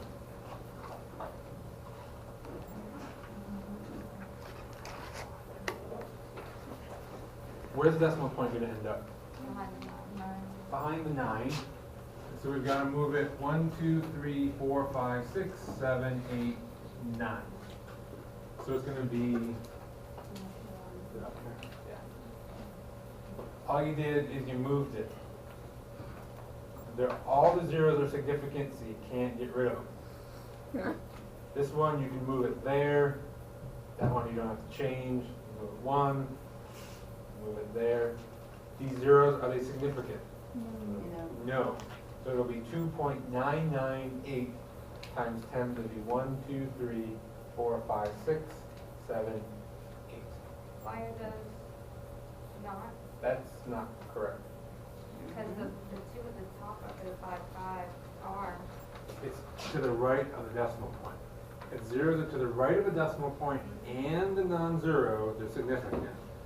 These are to the right of a non-zero, but to the left of the decimal point. And the decimal point isn't there. But we moved it. Wait, I think I'm confused now. So the numbers of sig figs are based off the original form. Okay. Yes, you're correct. Once you moved it now, they would, if that was what you started with, they would be significant. Are these numbers on your slide? Yeah. Okay. Cross out those zeros. Those should not be there. There should be no zeros in that number. Got that. So I don't think there are any examples of going the opposite direction. So let's do a couple of them. If I give you 3.8 4 times 10 to the 9th. Can I tell you, let's make it easier. Times 10 to the 3rd.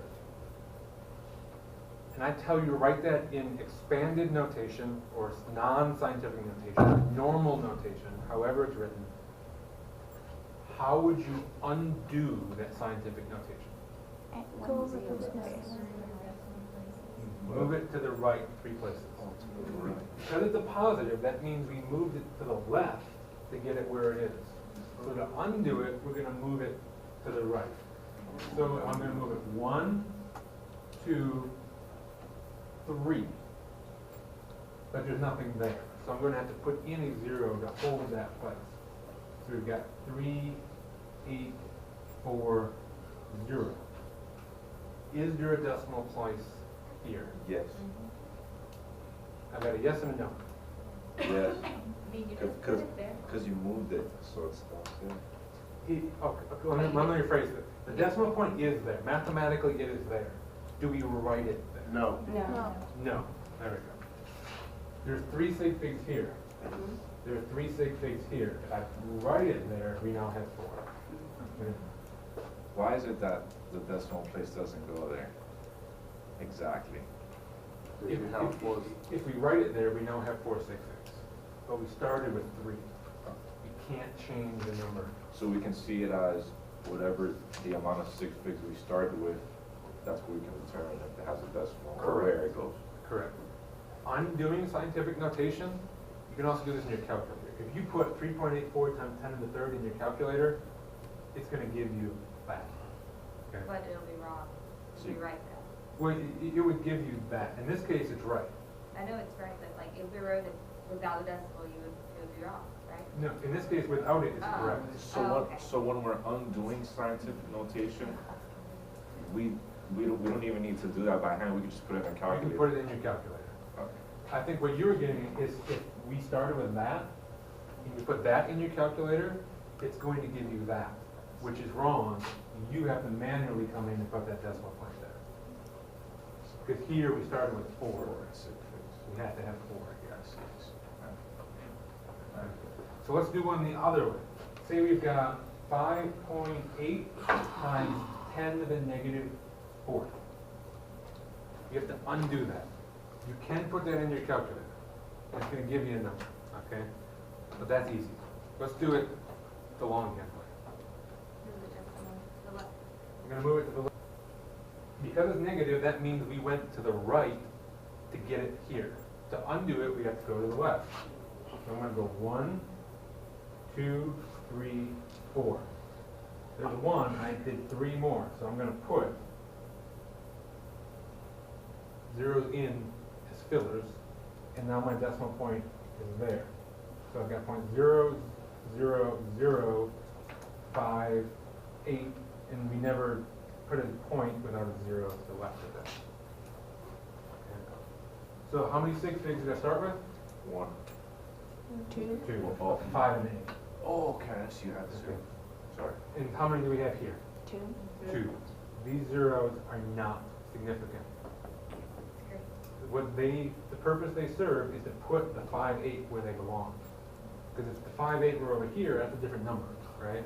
So that's a different number than 0.58. Okay. So undoing scientific notation is, if you're doing it by hand, just as easy as doing it.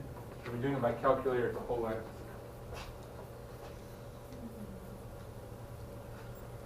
I think my brain is gonna be fried before I get this quiz.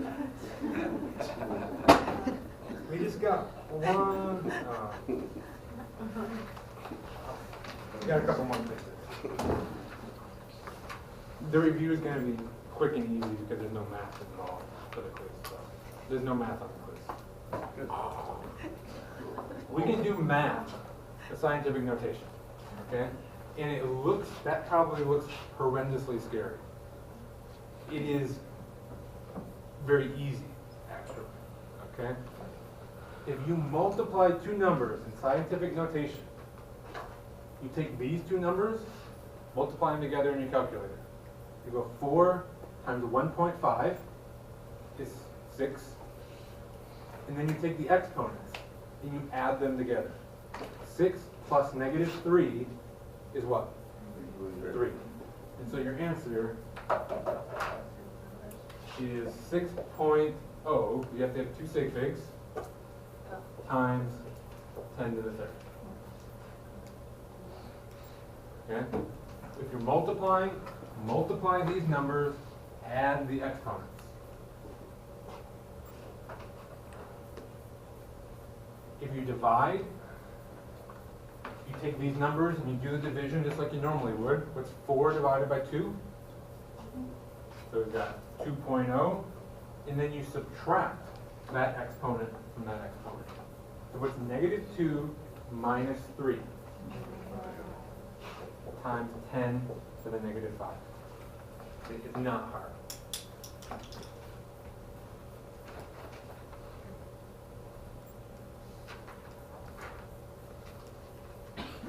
If you take something in scientific notation and you raise it to a power, I'm not sure we'll do this in class, I don't remember, this probably isn't nearly as common as the multiplying, and dividing. What you do is you take that exponent and you put it on each one. So what's 3 squared? 9. 6. No, 9, sorry. What? Wow. I was about to say. Okay. It's 9. 3 squared is 9. So we've got 9.0, and then you go 10 to the 4th to the 2. In this case, you multiply the exponents. So you go 4 times 2 is what? 10 to the 8. 10 to the 8. 9.0 times 10 to the 8. So everything outside parentheses is multiplying.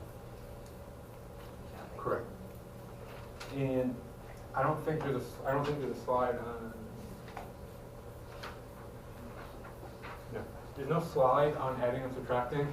If you're adding and subtracting these, you can't do it if these exponents are different from each other. They have to be the same, and then you just do the adding and subtracting of these numbers like you normally would, and just whatever that exponent is, just copy it down to your answer. You will not do that in this class, so don't worry about it. So, if you're going to do this, number 1, how would you do it? Divide the coefficients. So this is multiplication. Oh, you multiply. 6.78 times 5.55 is 3.76. That times that is 3.76.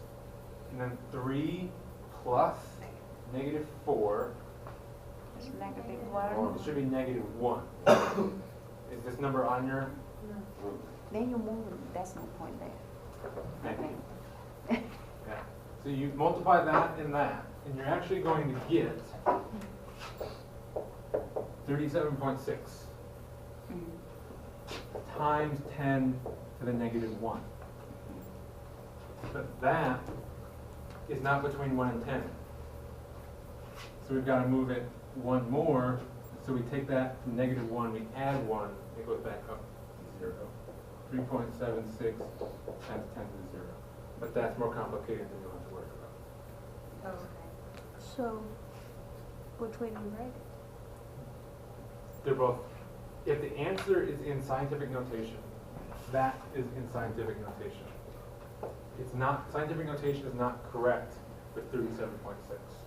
It's not between 1 and 10. If you do this one, 2.99 divided by 4.03.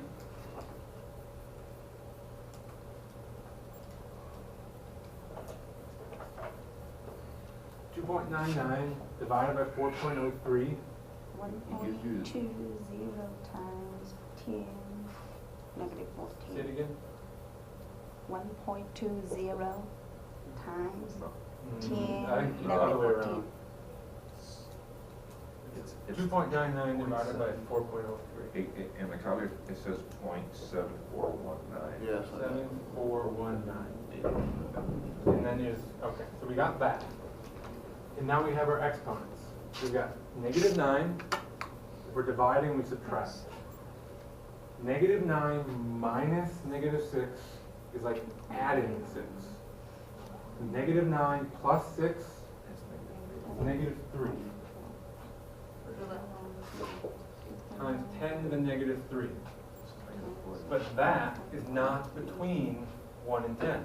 Also, if you move it So over, we've got to move it 1. And so now we moved it to the right 1. So now we go from negative 3 to negative 4. 7.419 times 10 to the negative 4. So now we've got sig figs.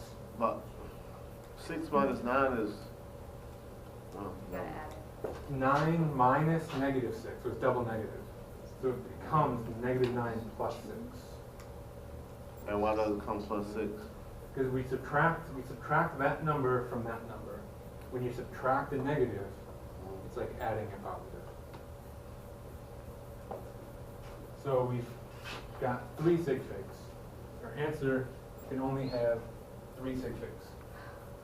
So we've got 7.42 times 10 to the negative 4. Okay? Yes. Okay, so back to the first step. You said that if the number was not between 1 and 10, we move the decimal place. Correct. Do we always move it to the right or at some point? You move it so that it's to the right of the first non-zero. So in this case, we moved it to the right. In this case, we moved it to the left. So on this one, take the 4, put 7 to the 4th. Somebody, I can't do it. 2,401. 2,401, like that. Yeah. And then, so now we've got 10 to the 3rd to the 4th. Multiply those numbers so you get times 10 to the 12th. Is that number between 1 and 10? No. No. So we've got to move it. 1, 2, 3. So now we get 2.401 times 10 to the 15. Is that the correct answer? Yes. No. No. Why not? Only one significant number. 1 sig fig. And so it becomes 2 2 times 10, times 10. 15. to the 15. Because you round it? Yeah. Okay. We had to round 2.4 Okay. round Right. to 2. Okay. This stuff will make a whole lot more sense, I'm sure of it, when you do some examples on your own. Okay? If it doesn't, email me. Okay? So there's like if you did like a checklist, like there's like 3 main steps. There's the math, scientific notation, and safety. Perfect. Yes. Y'all want to do that? Okay. The last thing we're going to do is dimensional analysis. This is the other way of doing conversion that I talked about 2 hours ago. Okay? Think of this as conversions for dummies. And there's no shame in being a dummy and doing it this way. Okay? This is the smart way. Okay? You know you're going to get the right answer.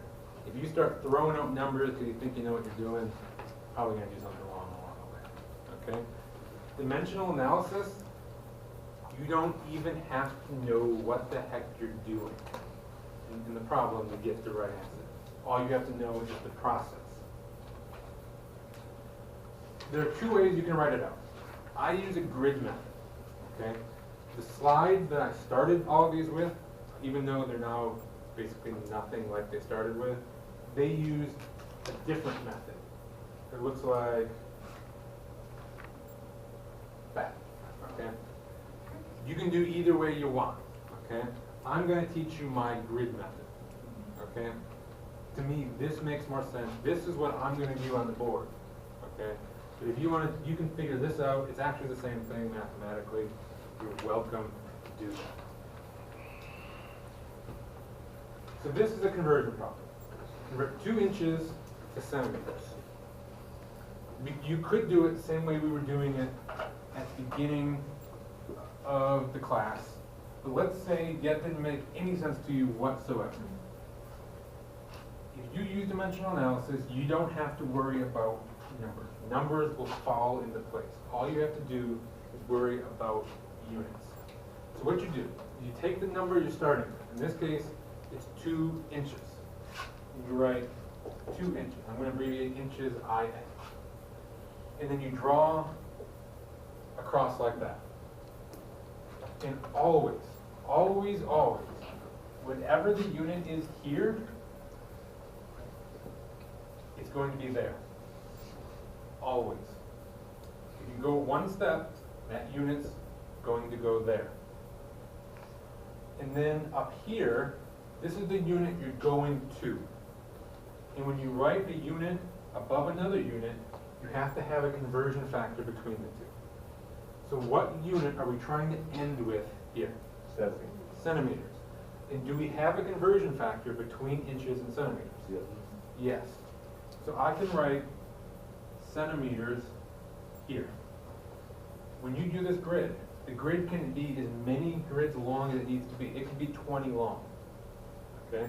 Whatever is in the top of the last one is going to be the unit on your answer. Okay? So now we just fill in numbers here, and these come from our conversion factor. 1 inch equals 2.54 centimeters. So I didn't even have to think about what those numbers meant. By default, inches went there, and then I said, I want to end with centimeters, so let's put centimeters there. That makes sense. Just plug in your numbers. And then once you have this, you can do math. To do this, you take all the numbers on the top. In this case, there's just 2 of them, and you do the math. You multiply them together. So it's 2 times 2.54. 5.8. 5.08. 5.08. Okay? And then you draw a line, draw this horizontal line here, and you multiply all the numbers on the bottom together. In this case, there's just a 1. So we've got 1. And then you divide that number by that number. What's 5.08 divided by 1? 5.08. And what's my unit going to be? 7. It's the last one on the top, centimeters. Is that the correct answer? No, No. Why not? because significant number only Sig one. figs. How many does it have to be? 1. 1. So the correct answer is 5 centimeters. I know it's a dumb question, but why does it have to be 1 again? So we started off. We started with 1. Okay. If you're doing a conversion, your answer has the same number of sig figs as you started with.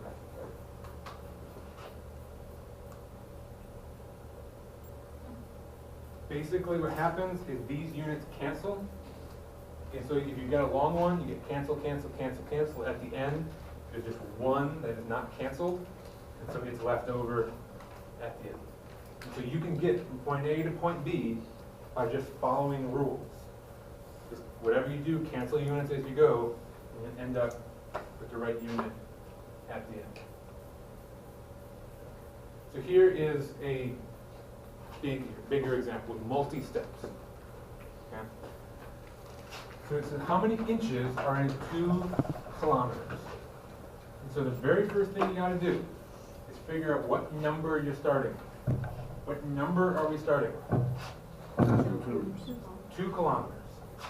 So I'm going to put 2 km. Draw a grid. Okay? What unit are we trying to end with? Kilometers. We're trying to end with inches. We're trying to get our answer in inches. Do we have a conversion factor between kilometers and inches? No directory. Do we have one direct conversion factor between kilometers and No. inches? No. So we can't go straight from kilometers to inches. We're going to have to do multiple steps to get there. And so we figure out, if I have kilometers here, I can put nothing other than kilometers here. So I look at my conversion factors and I say, which one has kilometers in it? The last one at the end. So I can go from kilometers to meters. And so this tells me 1 kilometer is 1,000 meters. But I'm not done yet, so I'm going to add another step to my grid.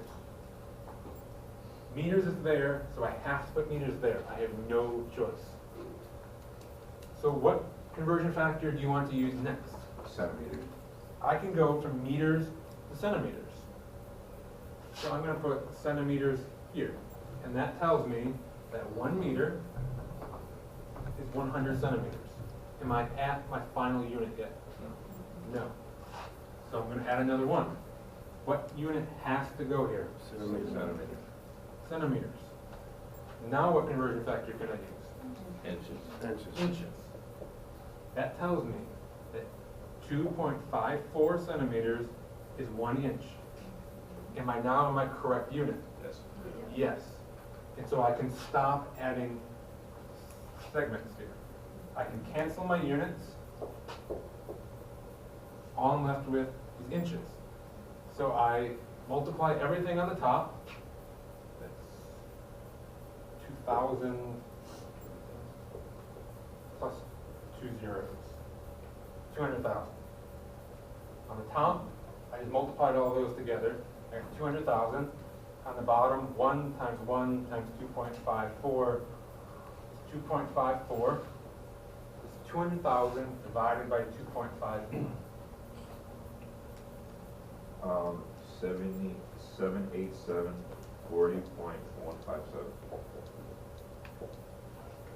Everybody agree? Oh, sorry. What? 6 inches. You're just ahead. Yeah. You're doing it right. What is my unit? Inches. Inches.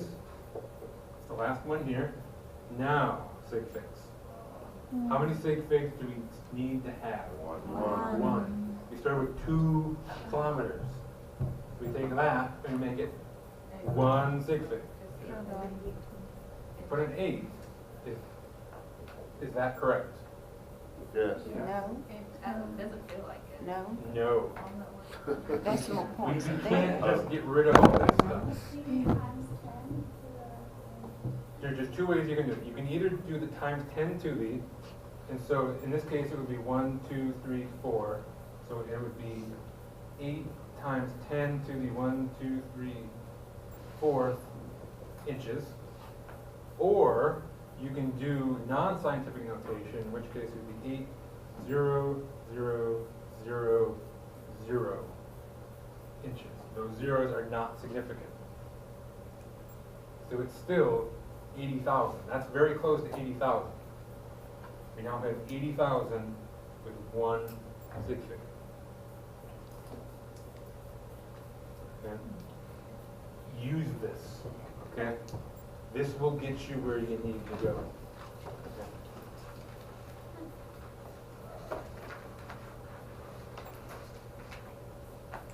We'll skip the last few slides. If you have questions on this, ask me, okay? We'll figure it out online how to do it. Or we can talk about it after or before lab, okay? The last thing we gotta do before the quiz is very quickly go over the homework, okay? And I don't mean very quickly as in just to blow past it, but there's not a whole lot of material on the quiz.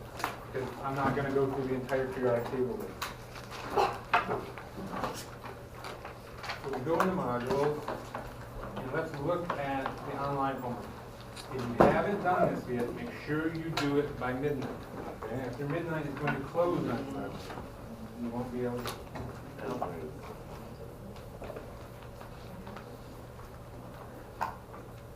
Question 1. What has a definite volume but no definite shape? Let's say liquid. What about a solid? What does a solid have? Definite shape. Definite shape and a definite volume. What does a gas have? Neither. Neither. No definite volume, no definite shape. 2. Which one is incorrect? So basically you have to go through each one and figure out whether it's correct. Is burning of propane a physical change? No. No. Burning anything is a chemical change. So already that one's incorrect, right? Conversion of liquid to gas, is that a physical change? Yes, that's a state change. We said that's physical.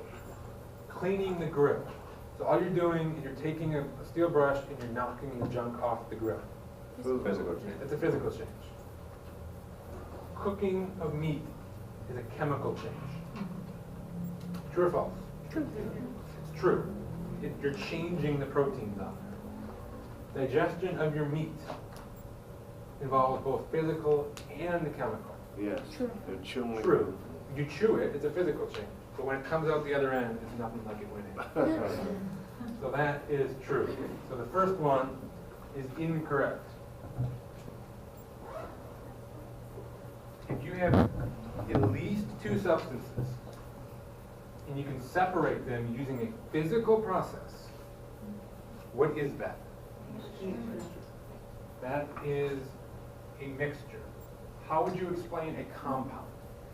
Chemicals that use. Two elements. Bonded. Elements bound together. At least two different elements bonded together so they cannot be separated, right? How would you describe an element? It's just If it's just one thing One thing. What's the element? and it's up there, Yeah. it's an element. Okay. Composition, substance are nothing we even talked about. Yeah. So please don't pick them on the quiz, okay? Element memorization, stuff like if you don't know by now, sorry. Well, we got calcium, fluorine. If you heat a balloon, it will always expand, always being bolded and underlined. law. Law. That's a law, okay? That is a gas law. We'll have an entire lecture on gas law. That is a law. That always happens, no matter what you do, it's going to expand. Can you give a good definition for theory? Because I don't know. A theory is why that law happens, okay? So the theory of why that balloon expands, we'll talk about this, but it's because the molecules in that balloon start moving faster. And when they move faster, they hit the walls of that balloon harder, and they stretch it out. So the balloon expands. So it's kind of It's an explanation. It's our current best explanation, but it could be wrong. But no matter what you tell me, that balloon is going to expand. You can't prove that wrong. What phase change is occurring in this figure? That's melting. This is ordered very close. That's a solid. That's a liquid. There's a question like this on the quiz. I'm not quizzing you on your ability to read these pictures. If you can't figure out what state they are, ask me. Okay? Yeah, that might be. Yeah, that one. Yeah, that was confusing. I thought it was evaporation. If it was gas, I thought it was freezing. there would only be a few of them here, and they'd be spread out, and they'd have little speed lines going off. This is solid to liquid, which is melting. Which of these is a physical property? Temperature.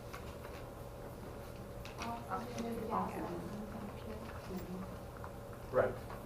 So a chemical property has to do with reactions. That has, we haven't talked about electrons yet, but that is our chemical reaction. That's a chemical reaction. That has reacts right in the thing. Oxygen is a gas. That's just what state it's in. That's not a chemical reaction. That is a physical property. And then the last one, which one is a compound? The The last one. bottom one. The last one. What would you classify the top one? A A mixture mixture. That's a mixture. A mixture of what? of elements and. Two elements. Or two types There's of that element, the gray element, and the black element. What would you call that? elements. That's an element. Even though they're molecules, they're all the atoms are the same type. So it's an element. What is that? A mixture. That is a mixture. It's a mixture of this molecule and that single atom. Okay? They're all the same element. This one's really tricky. This is not on the quiz. Okay? That's a mixture of two forms of an element. And that one we said was a compound. Okay? So, if you can please clear everything off your desk except something to write with,